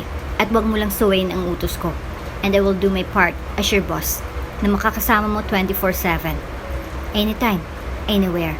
So now, let me show you your room. Tahimik lang si Adrian na nakikinig kay Sandra habang nagsasalita siya roon at habang papunta sila sa magiging kwarto nito na malapit lang sa kwarto niya. Napansin niyang tila tahimik lang itong nagmamasid sa paligid pero ang mga mata nito ay tila alerto roon. Kaya di niya ulit maiwasang humanga rito dahil sa mga kilos nitong iyon. At dahil doon ay pasimpleng nagkibit-balikat na lamang siya habang patuloy na nagsalita roon hanggang sa nakarating na sila sa harap ng pintuan ng kwarto nito. And this, Adrian, it's gonna be your room. So go on. Buksan mo ng pinto para makita mo kung anong nasa loob. Sinunod naman ng binata ang sinabi ni Sandra, kaya namin lihim siyang na-excite sa posibleng magiging reaksyon nito. At inaasahan niya talaga na matutuwa ito roon, o di kaya ay manlalaki sa tuwa. At gulat ang mga mata nito dahil sa pagkalaki-laking kwarto nitong iyon na napaka-cozy. At ang lahat ng gamit nito roon ay very manly talaga ang dating. Kaya pigil na pigil niya ang hininga na makitaan man lang niya ng gwapong mukha nito ng katuwaan roon. Pero sa kasamaang palad, hindi iyon nangyari. Salamat po ma'am, Sandra. Natutuwa ako sa kwartong ito na ipinahiram niyo po sa akin. Napataas naman kaagad ang kilay ni Sandra sa narinig. Sabay nakapamewang na tumugon rito. Talaga bang masaya ka sa kwartong ito? Kasi parang kabaliktaran ang nakikita ko sa reaction mo eh. Parang labas sa ilong ang pagpapasalamat mo sa akin eh. Nagpipigil naman ng hanawikan ni Sandra kay Adrian. Aga naman itong natawa roon ng mahina at sumagot. Sorry po ma'am, Sandra. Ano po palang dapat kong maging reaction ngayon? Dapat po bang tumalon-talon ako ngayon? Na parang bata dahil sa sobrang tuwa? Para lang maipakita sa'yo na natutuwa po talaga ako sa kwartong ito? Nakangiting tanong ni Adrian sa kanya at talagang umabot pa ang halatang naaliw ng ngiti nito sa mga magagandang mata nito. Napahinga naman si Sandra ng malalim dahil sa halatang panunukso sa kanya ng binata at tila tuwang-tuwa pa sa pag-iinis niya dahil sa labas ng ilong na pagpapasalamat nito sa kanya habang sinusuwid ng tingin ang kabuuan ng silid na yon. Kaya mabilis na naningkit ang mga mata ng dalaga at nagpipigil sa inis na tiningnan niya si Adrian ng diretso sa mga mata nito at nagsalita. Alam mo Adrian, hindi naman sa gusto kong magpasalamat ka talaga sa akin ng bonggang-bongga. Kasi hindi ako ganyan. Ang gusto ko lang naman ay makita ko sa'yo na bukal sa puso ang pagpapasalamat mo. Hindi yung halatang nagpipilitan ka lang. Tapos nangangantsaw ka pa. Ano akala mo sa akin? Bata? Na pwede mo lang pagsabihan ng ganyan? Hoy Adrian, hindi porket hinayaan kitang payu-payuhan ako kanina at ginawa pa kitang personal bodyguard ko at may karapatan ka ng ganyan-ganyanin ako. Pwisit. Diyan ka na nga. Nanggigigil sa inis at mariing nagsalubong ang makilay na wika ni Sandra roon at tumalikod na para iwan ito. Ngunit maagap na nahawakan itong isang braso niya kaagad. Sandali po, Ma'am Sandra. Pahapyaw na pigil ni Adrian sa kanya. Kaya salubong ang makilay na nilingon niya ito at akmang iwawaksin niya ng isang braso niya mula sa pagkakahawak nito ngunit napahinto siya kaagad dahil mabilis na nagsalita si Adrian roon. I'm sorry, Ma'am Sandra. Hindi na po maulit. Sadyang hindi lang po ako sanay na magpapakita ng emosyon. Pero totoo po ang sinabi ko na masaya po ako sa kwartong ito. Ang pinahiram niyo po sa akin. At pasensya na po kung hindi ako expressive na tao. Sadyang hindi lang po ako sanay. Pasensya na po. Parang biglang nahiya naman si Sandra sa narinig mula kay Adrian. Kasi naisip rin niya na parang napaka-childish niya bigla dahil sa behavior niya rito. Kaya napabuntong hininga na lang siya roon at nagsalita ng mahina. Pasensya ka na din. Nag-expect kasi ako masyado kaya ganun na lang ang naging reaction. Nakakaya rin kasi ganito talagang ugali ko. Unprofessional sometimes. But I'm trying to change this negative attitude of mine. Just don't trash me up. And I'm sorry too. Yun lang. Ani at lihim na na-awkward roon. Kaya mabilis na siyang tumikhim para pagtakpan ng tunay na nararamdaman niya sa mga sandaling iyon. Pakiramdam pa naman niya ay mabilis itong nakaramdam kaya kinakabahan siya baka anong sandali ay maramdaman nito ang pag-aasiwan niya roon na ngayon niya lang nararamdaman sa isang lalaki. Naninibago tuloy siya at nagtataka ng sobra. Pagkaway kumabog na lamang ang dibdib niya nang makita si Adrian na ngumiti sa kanya ng matipid at bahagyapang niyuko ang ulo nito sa kanya saka nagsalita roon. At dahil sinabi mo pong iyon Ma'am Sandra ay mas lalong nadagdagan ang kasiyahan ko dahil kitang-kita ko sa mukha na sincero kasi sinabi mo na sinusubukan mong magbago. Kaya pinapangako ko rin na babaguhin ko rin ang mga ugali ko na ayaw mo para maging mas maayos ang pagsasama nating dalawa bilang mag-amo. Pangako ko po yan sa inyo Ma'am Sandra. At isa pa, ipapangako ko sa inyo ay ang paprotektahan ko po kayo sa abot ng aking makakaya bilang kapalit sa tiwala niyo po sa akin. Sa totoo nga po hindi po aprobado sa akin ang tanggapin kagad ang sinabi niyo na maging personal bodyguard niyo. Kasi sa tingin ko po ay hindi ako katiwa-tiwala para protektahan kayo. Pero, nang sinabi mo sa akin na kaya ko palang protektahan ang kumpanya mo, kaya ibig sabihin ay kaya ko rin po kayong protektahan, ay bigla na lang umusbong ang tuwa sa kalooban ko. Dahil pinagkakatiwalaan niyo po ako kaagad, kahit ngayon pa lang tayo nagkakilala. Kaya hindi ko po sisirain ang tiwala niyo sa akin, Ma'am Sandra. Gagawin ko po ang lahat upang maging mabuting personal bodyguard niyo na magpoprotekta sa iyo lagi, kahit saan at kahit kailan. Ipinapangako ko po yan. Lihim na napalunok kaagad ng sunod-sunod si Sandra sa sinabing iyon ni Adrian. Kitang-kita niya sa mga mata nito ang sinseridad nun. Rinig na rinig niya rin sa boses nito ang katotohanan roon. At higit sa lahat, ramdam na ramdam ng puso niya na galing sa puso talaga ang mga sinabi nitong iyon sa kanya. Kaya tulak ng kung anong damdamin ay unti-unti nang sumilay ang pagkatamis-tamis at pagkasaya-sayang ngiti sa mga labi nito ng mga sandaling iyon. Masaya siya dahil sa kauna-unahang pagkakataon. May taong willing protektahan siya at iyon din ang pinakaunang beses sa buhay niya na nagtiwala siya kaagad sa isang tao o sa isang lalaki na ngayon pa lang niya nakilala. Kakaiba rin ang nararamdaman niya rito sa mga sandaling iyon. Isang klase ng damdamin na hindi niya pa pangalan kung ano dahil bago pa lamang iyong namuhay sa puso niya at unti-unting kumukonekta sa isipan niya. Tila ba nag-uusap ang puso at isipan niya habang nakatitig siya rito at habang nakikinig din ito sa kanya. Lalo na't nakikita niya sa mga mata nito roon na tila may malalim itong naiiniisip habang matiim na nakatitig sa mga mata niya at tila ba tahimik na kinakausap ang kaluluwa niya. Marahang napahugot tuloy ng malalim ng hininga si Sandra dahil tila kinakapos yata siya bigla ng hininga habang nakipagtitigan rito. Ma'am Sandra, nariyan po ba kayo? Ma'am Sandra, luto na pong hapunan niyo. Nakahanda na po ang mesa. Katok ng isang maid mula sa labas ng kwarto ni Adrian, kaya iglapay. Tila biglang naputol ang kakaibang mahikang bumabalot sa kanilang dalawa ni Adrian sa mga sandaling iyon. Kaya bigla siyang napakurap-kurap at napaiwas kaagad ng tingin mula sa binata sa katumikim roon at patuloy-utal na nagsalita. Yeah. Pupunta na kami sa Commodore mamayang konti. Salamat, Manang. Formal niyang wika sa katumalikod mula kay Adrian para lumabas na ng kwarto nito. Pero bago siya tuluyang lumabas ay huminto muna siya saglit at pinaibabang tumingin sa bandang gilid niya saka nagsalita. Ang masasabi ko lang pala sa sinabi mo ay sana matupad mo talagang ipinangako mo sa akin at masaya ako sa mga narinig ko mula sa iyo. Hindi ako mahilig magbigay ng compliment sa isang tao, lalo na sa isang tao ngayon ko lang nakilala. Pero nasabi ko ito sa iyo kasi sa tingin ko ay dapat mong malaman yon at isa pa, deserve mong malaman yon. So that's it. I hope everything would turn out fine after. Now let's go down to the dining room to have dinner. Nagugutom na ako at alam kong ikaw din. So let's go down now and dig in. Narinig naman ni Sandra ang mahinang pagtawa ni Adrian roon at pagsabi nito na, "Opo, Ma'am Sandra, masusunod po." At matapos marinig iyon ng dalagay, marahan na siyang tumingin sa harapan niya at nakangiting binuksan ng pinto para lumabas mula sa kwarto nitong iyon. Mabilis na lumipas ang mga araw. Naging personal bodyguard na ni Sandra si Adrian at kasakasama niya ito saan man siya magpunta. Hindi lang sa kumpanya, kundi hanggang sa mga business trip niya. Nakahanap na rin siya kasi ng bagong security guard. At sa araw na iyon na walang masyadong trabaho sa kumpanya, naisipan ni Sandra na mag-shopping sa mall. At syempre, kasama na naman niya si Adrian as usual. Naka-casual outfit na naman ng sobrang bumagay sa matikas nitong tindig at matipunong pangangatawan. Lihim na napangiti na lang si Sandra sa isiping iyon at ipinagpatuloy na lang ang pagpili ng magagandang damit para sa kanya hanggang sa may mahagip ang paningin niya roon na tila biglang nagpukaw ng interes niya. Adrian, halika nga muna rito. Wika ni Sandra na may pinipigilang ngiti sa kanyang mga labi habang hawak-hawak ang kanyang mga kamay ang isang faded blue polo shirt roon.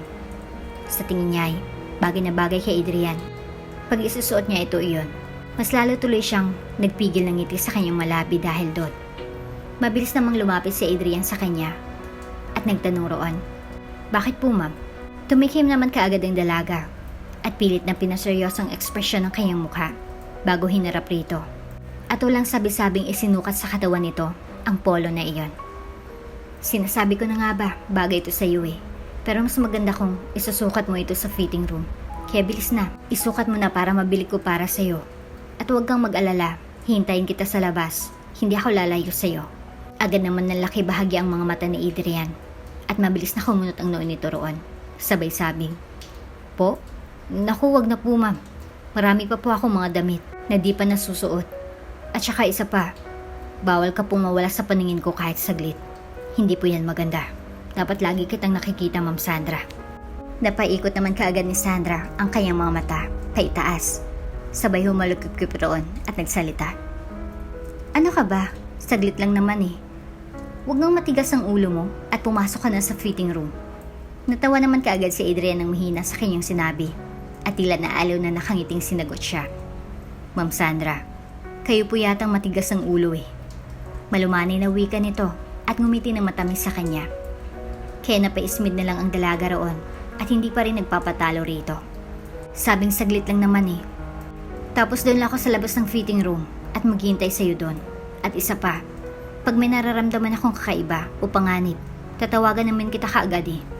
Mula'y narinig ni Sandra ang mahinang tawa ng binata roon, kaya mas lalong nag-init ang ulo niya rito sa inis, lalo na nang sinabi nito na, Ma'am Sandra, pasensya na po pero sa pagkakatong ito, hindi ko na po masusunod ang utos niyo sa akin. Dahil para rin naman po sa inyo ang gagawin ko, para po sa kaligtasan niyo. Kung meron mang nakamasid sa inyo ngayon, hindi na po bago ang mga ganong pangyayari, lalo pat paniguradong may mga lalaki kayong mga tao na nasagasaan base sa ugali niyo po. Sa nakita ko, hindi po malabo na ganun nga ang nangyari. Tama po ba? Napakurap-kurap naman kaagad si Sandra sa tanong nito at sumagot roon. Well, yeah, tama ka nga pero ngunit hindi na naituloy ng dalaga ang kayang gustong sabihin kay Adrian dahil agad na nitong sinalo ang kayang gustong sabihin roon. Then the same reason na hindi ka po talagang pwedeng mawala sa paningin ko.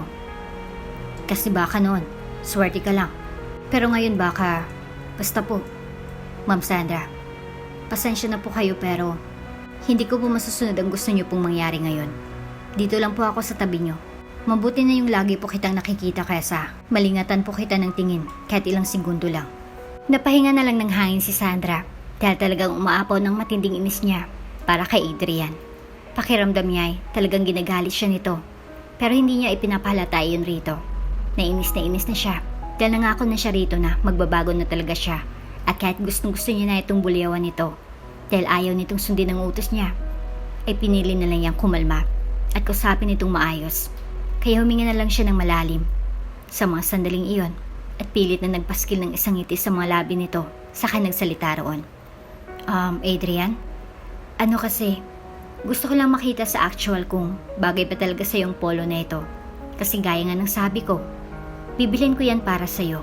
Bilang pasasalamat ko lang sana sa kabaitan mo sa akin at sa pagsama sa akin kahit sana ko, kahit alam ko namang pagod ka na. Kaya please naman, pumayag ka na. Please, please, please. Sa pagkakataong iyon ay matipid ng ngiti lang ipinakita ni Adrian kay Sandra at sumagot ka agad sa kanya. At please din po Ma'am Sandra, please, please, please din po. Huwag na pong matigas ang ulo nyo. Nakikiusap po ako sa inyo. At ulitin ko po, para po sa kaligtasan ninyo itong desisyon kong huwag po muna kayong sundin. Pasensya na po talaga Ma'am Sandra. Ginagawa ko lang po ang nararapat gawin ng isang personal bodyguard. At ulitin ko din po ito Ma'am Sandra. Marami pa akong mga bagong damit na di pa nasusuot. Kaya maraming salamat na lang po sa pagiging thoughtful niyo po sa isang personal bodyguard na katulad ko. At pasensya na po ulit. Napatili ko na lang si Sandra kay Adrian matapos siyang marinig yun mula rito at napaismid ng palihim. Kasabay ng pagsabi niya ng, Fine, di na kita kukulitin ulit. Nakapagod ang makipagtalo sa'yo eh. Ani at kinuha ang polo shirt at nilagay sa kanyang braso kasamang iba pang pinamili niya roon ng mga damit. Pagkuha iniwan niya na ito roon at nilakad ang daan patungo sa cashier. Ma'am Sandra, bakit niyo po pala kinuha ang polo shirt? Halatang nagtatakang tanong na Adrian sa kanya sa mga sandaling iyon. Ay sinabayan ulit siya ng paglalakad. May pinakawalan pa nga itong mahinang tawa roon eh, pero nahalata naman niyang pilit lang iyon. Kaya huminto ka agad sa Sandra sa paglalakad niya at kunwari ay tinaasan ito ng kilay saka sumagot rito. Oh, bakit? Akala mo ba para to sa'yo? My God, no. Para to sa hardinero ko, okay? So quit assuming things up, Adrian. Sa iba ko to ibibigay, hindi sa'yo. Now will you please follow me na lang kasi babayaran ko ang mga to para maisukat ko ulit sa bahay. Dahil sobrang excited na talaga akong magbora next time. Doon tayo magsa-celebrate ng New Year. Oh wait, may pang beach ka na ba ng mga damit? Sabihin mo lang sa akin kasi bibili tayo nun. Agad namang napakurap-kurap si Adrian sa kanyang sinabi at biglang namula lang doon sa kami nang sumagot sa kanya. Meron naman po. Nagkipit balikat naman si Sandra sa naging sagot nito saka nagtanong rito. Talaga? Ano naman yun? Mas lalo yatang namula si Adrian sa kanyang tanong rito Pero sumagot pa rin sa kanya. Hawaiian shirts lang po, Ma'am Sandra. Mabilis din namang tumugon ang dalaga rito. Oh, akala ko swimming trunk ang ibig mong sabihin. Anyway, that's okay. So wag ka nang mamula sa hiya dyan dahil hindi bagay sa machong katulad mo. At isa pa, ikaw lang yata ang machong kakilala ko na namula sa hiya dahil lang sa Hawaiian shirts lang ang meron siya at hindi swimming trunk na para bang gusto ring makita ang lalaking naka-swimming trunk. Gosh, that's so disgusting. Can't even swallow my whole saliva when I see a guy wearing one. So please, spare me from your blushing face, Adrian. Mukhang pareho lang tayong hindi mahilig sa ganun. I mean, ikaw hindi mahilig magsuot ng ganun. Well, me, hindi maatim na tumingin sa ganun kasi nakakasuka at nakakadistract yung ano nila. Pero hindi na naituloy ni Sandra ang sumunod sana niyang sasabihin dahil saka lang siya natauan sa kanyang sinabi. At dahil doon, ugali niya talagang hindi nagpapahalata at tinatakpan kaagad ang pagkakamali niya. Mabilis niya nang sinugundahan ang kanyang sinabi matapos siyang makita ang mabilis na pagtingin ni Adrian sa mukha niya na tila ba agad itong na-awkward roon. Yung kulay ng mga swimming trunk ang ibig kong sabihin. So bakit bara bang na-awkward ka dyan bigla? Tas namumula ka pang lalo?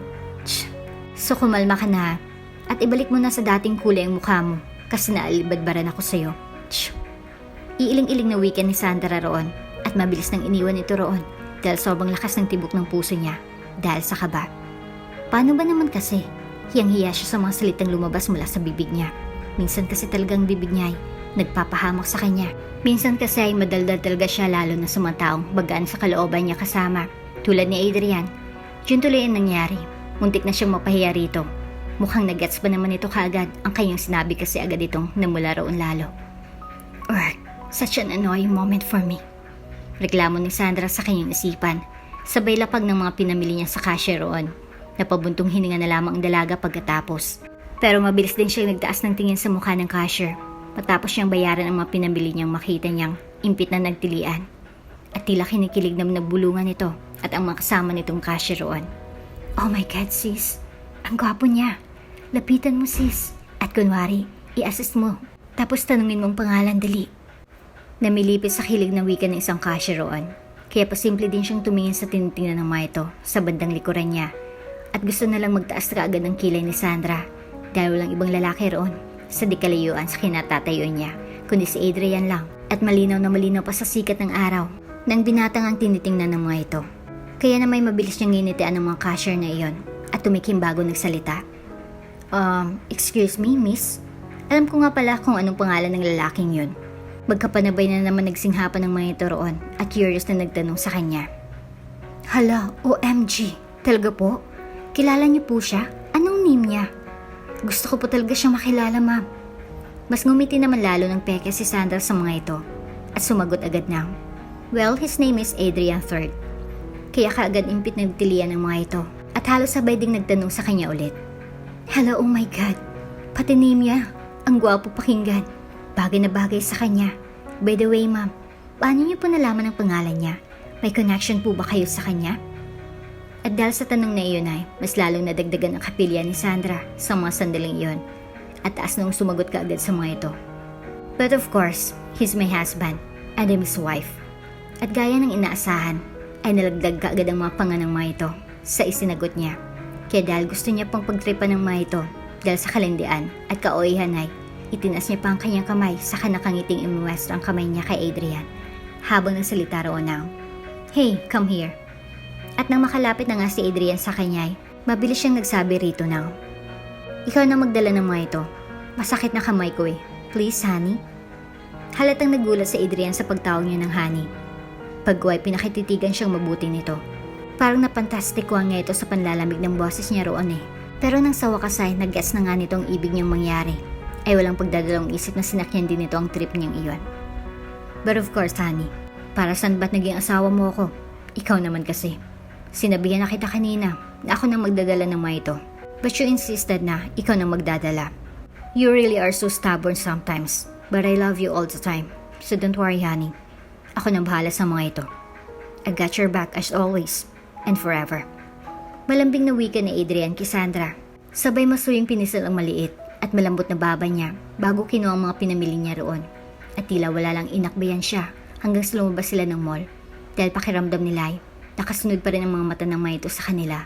Kaya na may pagkapasok nila sa loob ng sasakyan ay sabay tuloy silang I'm not na nagtawanan roon na parabang wala ng bukas.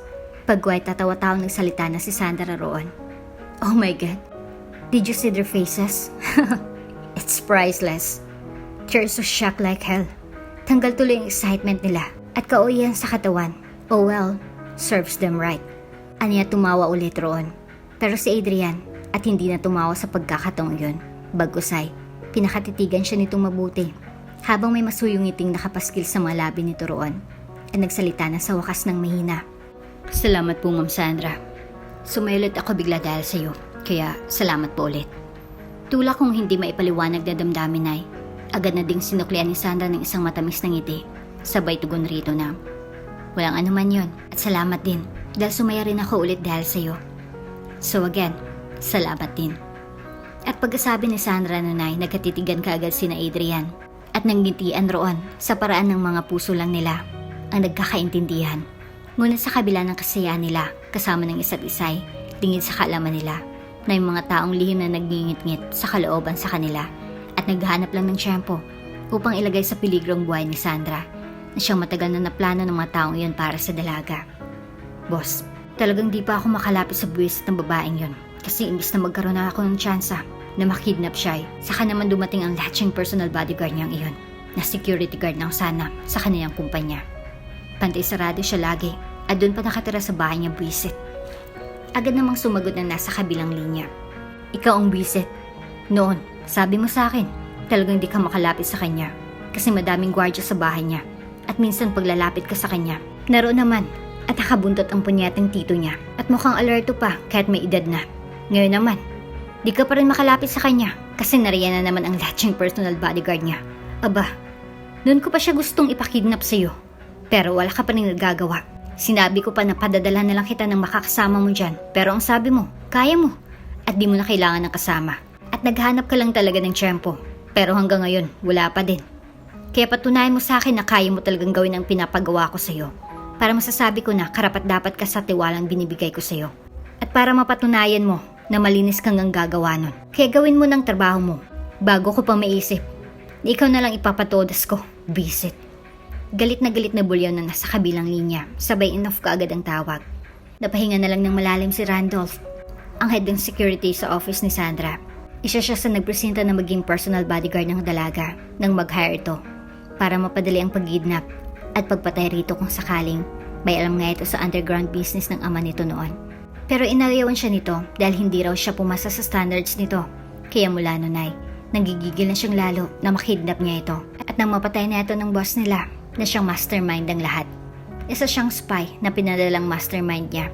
Matapos nitong malaman na buhay pa palang anak ng pinatay nito, ng negosyante at ang asawa ng negosyanteng iyon na siyang mga magulang ni Sandra. Hindi niya alam kung paano nangyari ang buhay pa ang bata.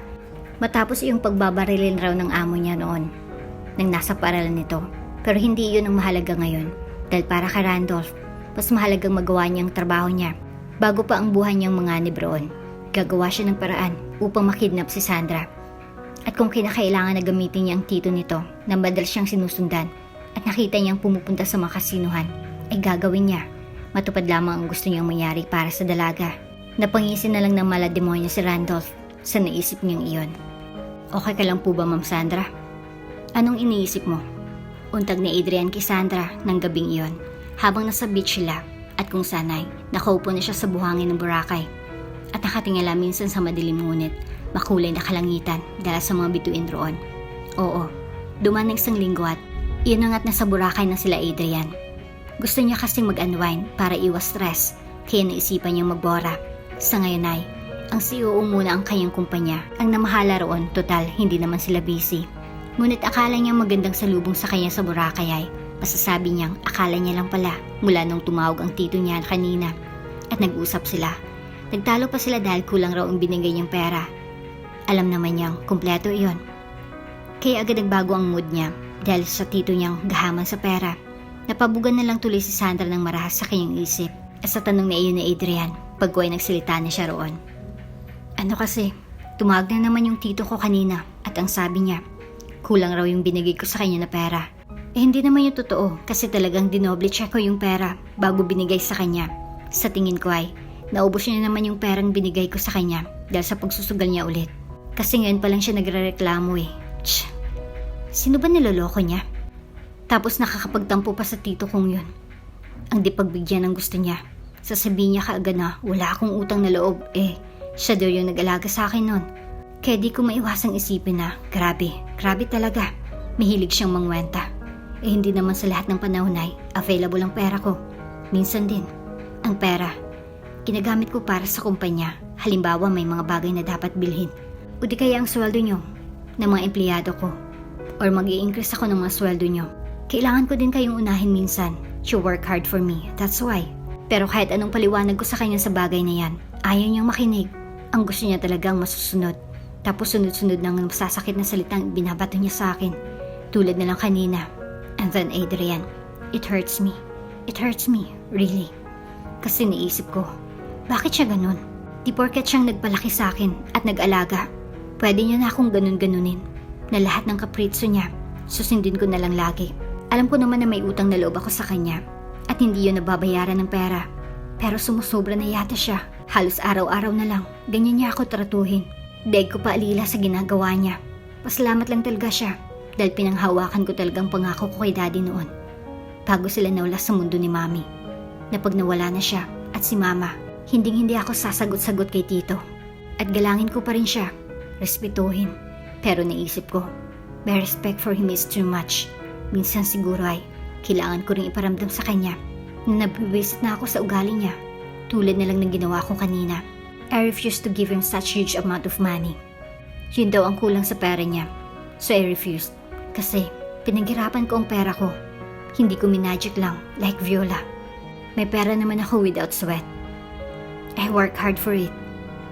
My people work hard for it. So tama lang naman siguro yung ginawa ko. Iiling-iling habang tutup ang magkabilang sentido. Nalitanya ni Sandra sa mga sandaling iyon. Tahimik namang umupo si Adrian sa pinong-pinong buhangin ng Boracay.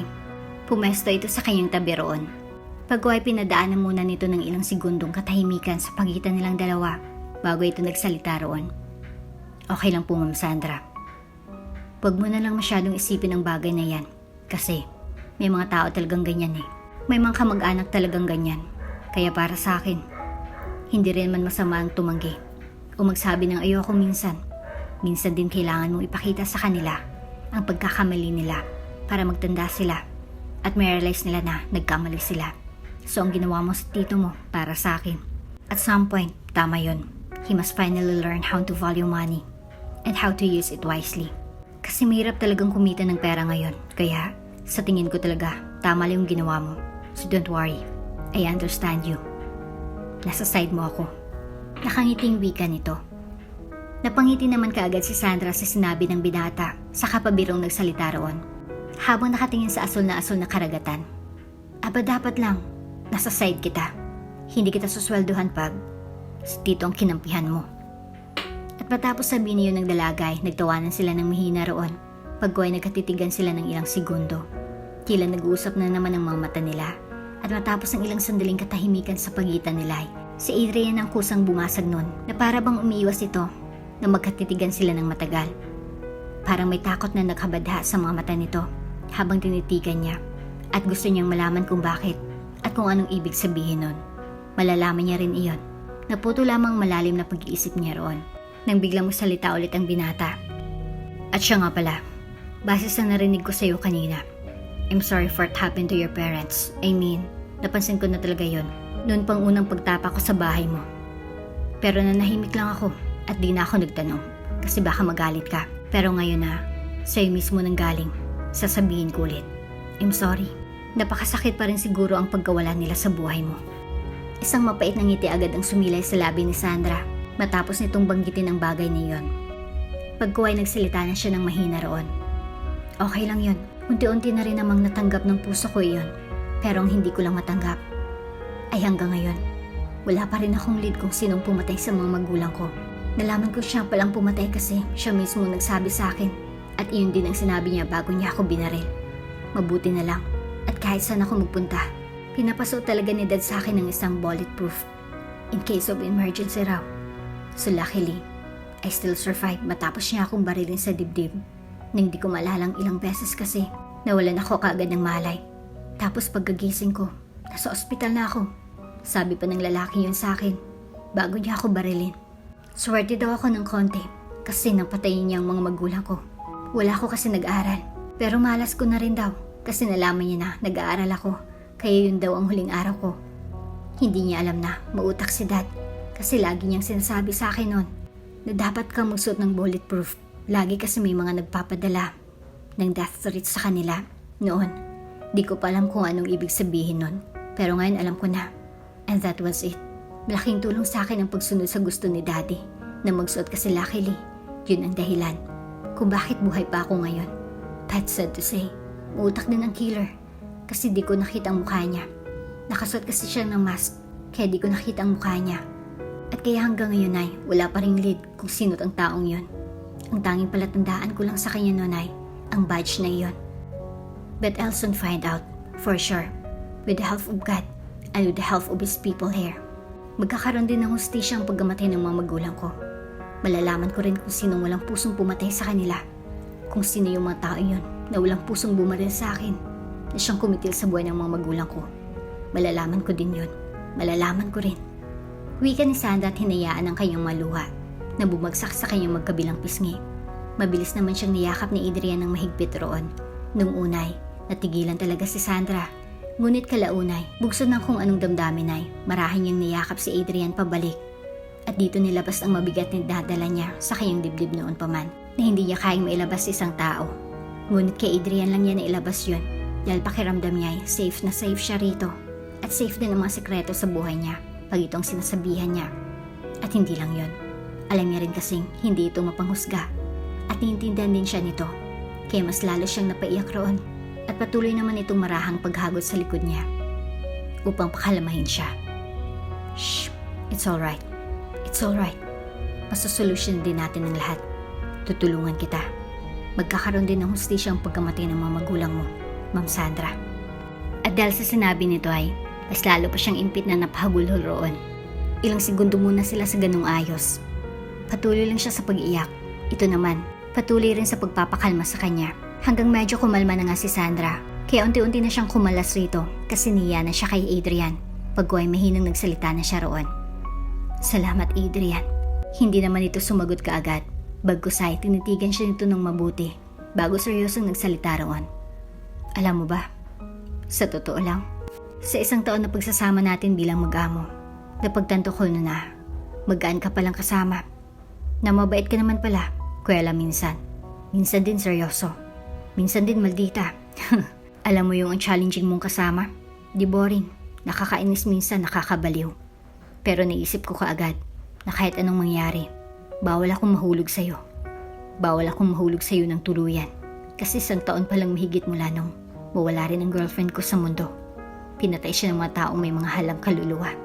Dahil sa trabaho, nadamay siya. Kaya labis kong pinagsisihan na pinasok ko siya sa magulong buhay ko na meron ako. Yan tuloy ang nangyari. Kinitil ang buhay niya dahil sa akin. At ang masakit pa, hindi ko siya naprotektahan. Hindi gaya ng pangako ko sa kanya. Wala kasi ako sa tabi niya. Nang paslangin siya ng mga hayop o sa hayop na yun. Nasa trabaho ako. Late ko nang nalaman yun. At nalibing na siya. Hindi mo lang ako naka-attend kahit saglit. Kasi bilang isang special task force, trabaho mong wag unahin ang emosyon mo at mas unahin mong mission mo. Kaya labag sa kaulooban ko, tinapos kong mission namin ng team ko hanggang sa nakauwi na ako. Pero wala eh. Sobrang late na ako eh. I'm already 10 months late, Ma'am Sandra. Kaya pakiramdam ko, wala na talaga akong karapatang sumaya ulit sa kahit anong sitwasyon. Pinilit kong maging malamig at pinilit kong mapunta ang atensyon ko sa ibang bagay. Kaya naghanap ako ng trabaho para doon na mapunta ang atensyon ko kahit saglit lang. At isa na nga ang trabahong to sa mga yon. Pero mahirap pa rin umusad sa hinaharap kung lagi kang nakayakap sa alaala ng nakaraan, ng isang masakit na nakaraan. Kaya tinaga po na sa sarili ko na wala na talaga akong karapatang sumaya. Pero sa mga nakalipas na mga buwan, nung ginawa mo akong personal bodyguard mo, bigla na lang nagparamdam sa akin si Yuri sa panaginip ko. Na ang sabi niya, huwag ko raw ikulong ang sarili ko sa nakaraan. Maging masaya na raw ako ulit para matahimik na raw siya. para makausan na din siya. At ang sabi niya pa, kung may tao raw na magpapasaya sa akin ulit, huwag ko raw pagdamutan ng sarili ko. Nadamhin ang mga masasayang araw. Nakasama ko ang taong yun. Pakawalan ko na daw siya. Tapos naglaho na lang siya bigla at di na siya nagparamdam sa panaginip ko ulit. Kaya napaisip ako, sino naman kaya ang taong yun? Sabi ko sa sarili ko, imposibleng may magpapasaya sa akin ulit. Imposible talaga. Kasi siya lang iniisip ko na magpapasaya sa akin eh. But heck, sa araw-araw nakasama kita, sumaya nga ako. At walang ka-effort mong ginawa yon. Kaya naisip ko, ikaw na sigurong sinasabi niya. Ikaw na siguro yon. Pero naroon pa rin ang pangamba ko. Kasi ayokong gawin kang panakip butas lang. Kaya habang kasama kita, ginagamot ko rin ang sugat ko sa puso ng paunti-unti. Ayokong ikaw ang gumagamot nun. Ako mismong gustong gumawa nun. Mahirap, oo. Pero nakaya ko pa rin. Hanggang sa nawala na ang guilt sa puso ko. At tinanggap na siguro hanggang doon lang talaga kami. Because we tried. We really tried to stay together. But we ended up like this. And everything happens for a reason. Kaya naisip ko, siguro totoo ang kasabihan na hindi lahat ng tao na papasok sa buhay mo o pinapasok mo sa buhay mo ay mananatili talaga sa'yo. Kasi minsan, yung iba, naroon lang para bigyan ka ng leksyon o patatagin ka. Kasi aminin kong mahina ako dati. Kaya siguro yun ang mission niya sa buhay ko. Ang patatagin ako noon. Pagkatapos ay nawala na siya. Marahil ay dahil okay na ako at nakita niyang kaya ko na. Kaya sa mga nagdaang araw, masasabi ko sa sarili ko na ito na ulit. Buo na ako ulit. At handa na akong mahulog ng tuluyan ulit. Lalo pat sa isang babaeng tulad mo ako napunta. Kaya Sandra, I am just too proud to tell you that I love you. And have fallen in love with you slowly. And genuinely, mahal kita. At tanggap kita kahit anong ugali pa meron ka. Kasi deserve mong mahalin. Kasi handa kang magbago para sa kabubuti ng lahat. Kaya sana, matagpuan mo rin ang sarili mo na mahalin ako. Kahit paunti-unti. Kahit hindi agaran. Kasi ayoko mawala ka pa sa buhay ko. Sa paningin ko. Tama ng isang pagkakamali ko noon. Magsisimula ako ulit ng panibagong pahina sa buhay ko. At kasama ka na doon, Sandra. Maghihintay ako sa'yo. Hindi naman kita mamadaliin eh. Maghihintay ako pangako. Wika ni Adrian. Kasabay ng pagpatak ng mga butil. Naluha mula sa magagandang mga mata nito. Tila hindi naman makahinga si Sandra sa labis na katuwaan dahil sa narinig niya rito. At kahit gulat na gulat siya sa mga revelasyon nito, lalo na sa trabahong meron nito ay, tila hindi niya na iyon binigyan pansin. Dahil ang gusto niyang mangyari sa mga sandaling iyon ay, ang sabihin rin niya kay Adrian, ang tunay na nararamdaman niya. Kaya umiyak nang nginitiin niya kagad ang binata at nagsalita. Hindi mo na kailangang maghintay dahil hindi mo lang alam. Nalihim na rin kitang minamahal. Hindi ko lang mapangalanan kaagad kung ano yon. Basta ang alam ko lang, masayang-masaya ako pag magkasama tayo. Sobra. Kaya huwag kang umiyak dyan. Kasi mahal din naman kita. Mahal din kita, Adrian. Mahal na mahal din kita. At pagkasabi ni Sandra nun ay, isang mas lalong nagpaligsahan na pagpatak ng maluhan nito. Kasabay ng unti-unting pagsungaw ng isang napakasengit sa mga labi nito roon. Hanggang saan namalayan na lang niya ang sarili na. Unti-unting pumikit dahil kitang-kita niya ang marahang paglapit ng gwapong mukha nito sa kanya. At sa wakas ay, naramdaman niya ng paglapat ng malambot at matamis na mga labi nito sa mga labi niya. Nagsalo sila sa isang mainit at malalim na halik pagkatapos. Hanggang sa ang mainit at malalim na halik na kanilang pinagsaluhan ay humantong sa loob ng kwarto ni Adrian roon. At tuluyan na nga nilang nakalimutan saglit ang mundo dahil sa nag-aapoy na damdamin nila roon. Habang unti-unting nagkaisa ang mga puso at katawan nila sa napakasaya at napakainit na sandaling iyon na pinagsaluhan nila. Kinabukasan ay marahang nagmulat ng mga mata ni Sandra at biglang kinabahan nang makita niyang wala na si Adrian sa tabi niya sa kama. Kaya mabilis na tumayo siya at akmang tatawagan na ito si isiping. Iniwan siya nito matapos nang nangyari sa kanila ay agad siyang napahinga roon ng malalim dahil at napahawak sa kanyang dibdib. Dahil sa relief kasi nakita niyang nasa balcony pala ito sa VIP room nitong iyon at tila may kausap sa cellphone nito. Kaya naiiling na natatawa na lang siya sa sarili dahil sa naging reaction niya. Kaya naligo na lang si Sandra roon at matapos siyang naligo ay inayos na lang niya ang mga higaan at naisipan niyang ihang na rin sa walk-in closet. Naroon na iba pang mga gamit ni Adrian na nasa napansin niyang nasa maleta pa ito. Ngunit sa kalagitnaan ng paglabas niya ng kanyang mga gamit ay bigla na lamang siyang napatayo at napatras roon. habang namumutla sa matinding takot at kaba nang bigla niyang makita roon ang isang uniform na may badge. Nakatulad na katulad sa suot at badge ng lalaking bumaril sa kanya at siyang umamin na pumatay sa mga magulang niya. Oh God! Oh God! Hindi maaari. Wala naman siguro siyang connection sa lalaking yun. Wala naman siguro. Hindi ba? Pero kahit anong kumbinsi ni Sandra sa kanyang sarili ay mananaig at mananaig talagang masamang iniisip niya tungkol kay Adrian. Natatakot siya rito. Natatakot siya. Pakiramdam niya tuloy ay nagsisisi siya na pinakawalan niya ito. Kaya na may mabilis na lumabas na siya ng kwarto nito at mabilis ding pumunta sa kwarto niya para kunin ang pera niya roon. At hindi na siya nag-abala pang kunin ang mga gamit niya para makatakas na talaga siya mula kay Adrian. Hanggang sa nagtatakbo na siya palabas papunta sa kotse niya na nakapark sa di mataong lugar.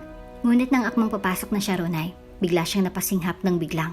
May nagtakip sang panyo sa bibig niya mula sa kanyang likuran at naging dahilan niyon upang mawalan siya kaagad ng malay. Okay, Captain. Pagbibigyan kita sa gusto mo. Bibigyan kita ng kalayaan.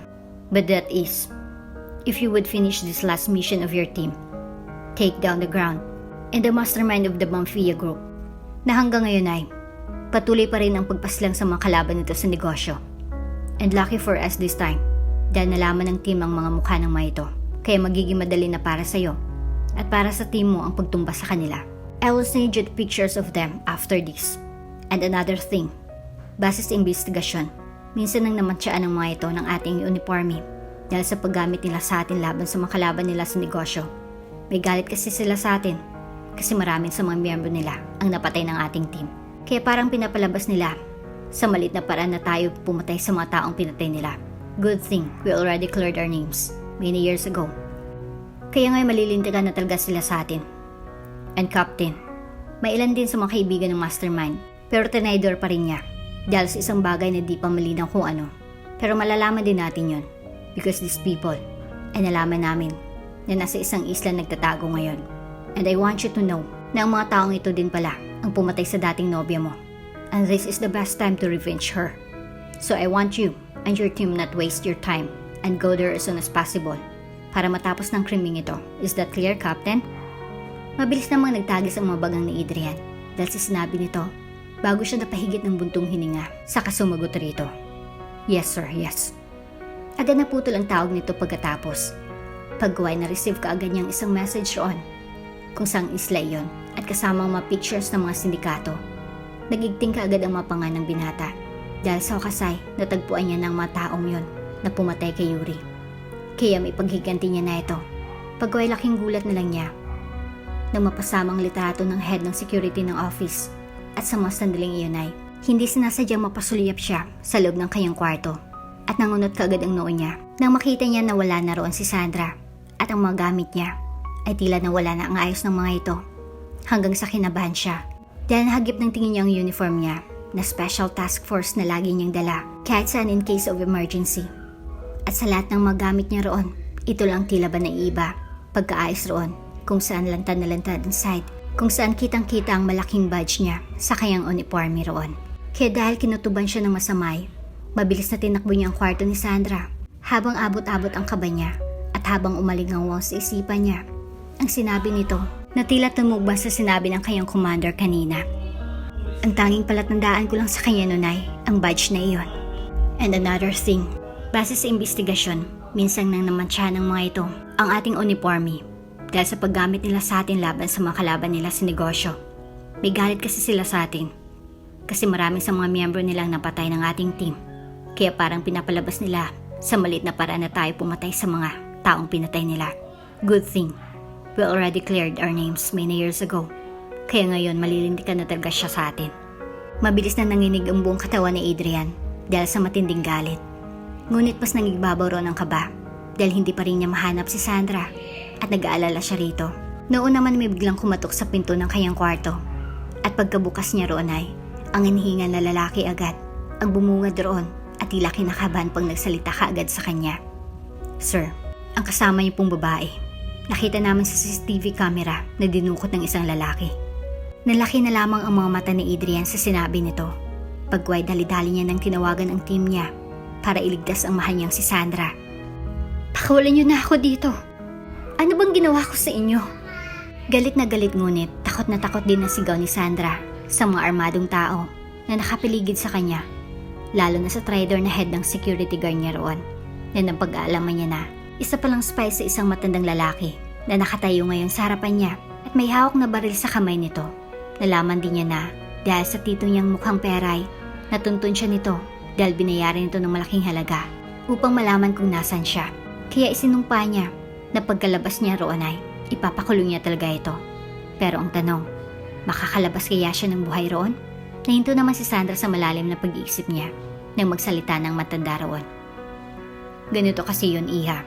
Magkibigan kami ng dad mo noon, kaya alam ko bawat kilos niya. At nalaman ko na lang bigla na may security pala na ginawa ang daddy mo noon sa isang bilyonaryo bago itong mamatay. At dahil mas malaga sa akin ang pera, kaysa pagkakaibigan ay pinatay ko ang daddy mo kasi siya lang kaisa-isang may alam kung paano ma-access ang bilyon-bilyon na yaman ng matandang iyon.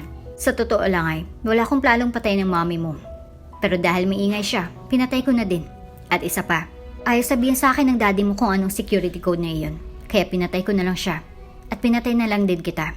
Kasi baka may sinabing daddy mo sa iyo tungkol sa amin na napapansin ko na may kutob siya, natataydi rin ko siya.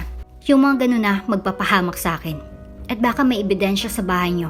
Kaya sinunog ko na lang din ang buong bahay niyo noon. Wala eh. Ayaw niyang mag-share sa kayamanan ng matandang iyon. Kasi dapat raw ilagay niya yun sa mabuting kamay. E di pinatay ko na. Sinama ko na rin ang mami mo. Para till death do us part talaga. At ikaw din.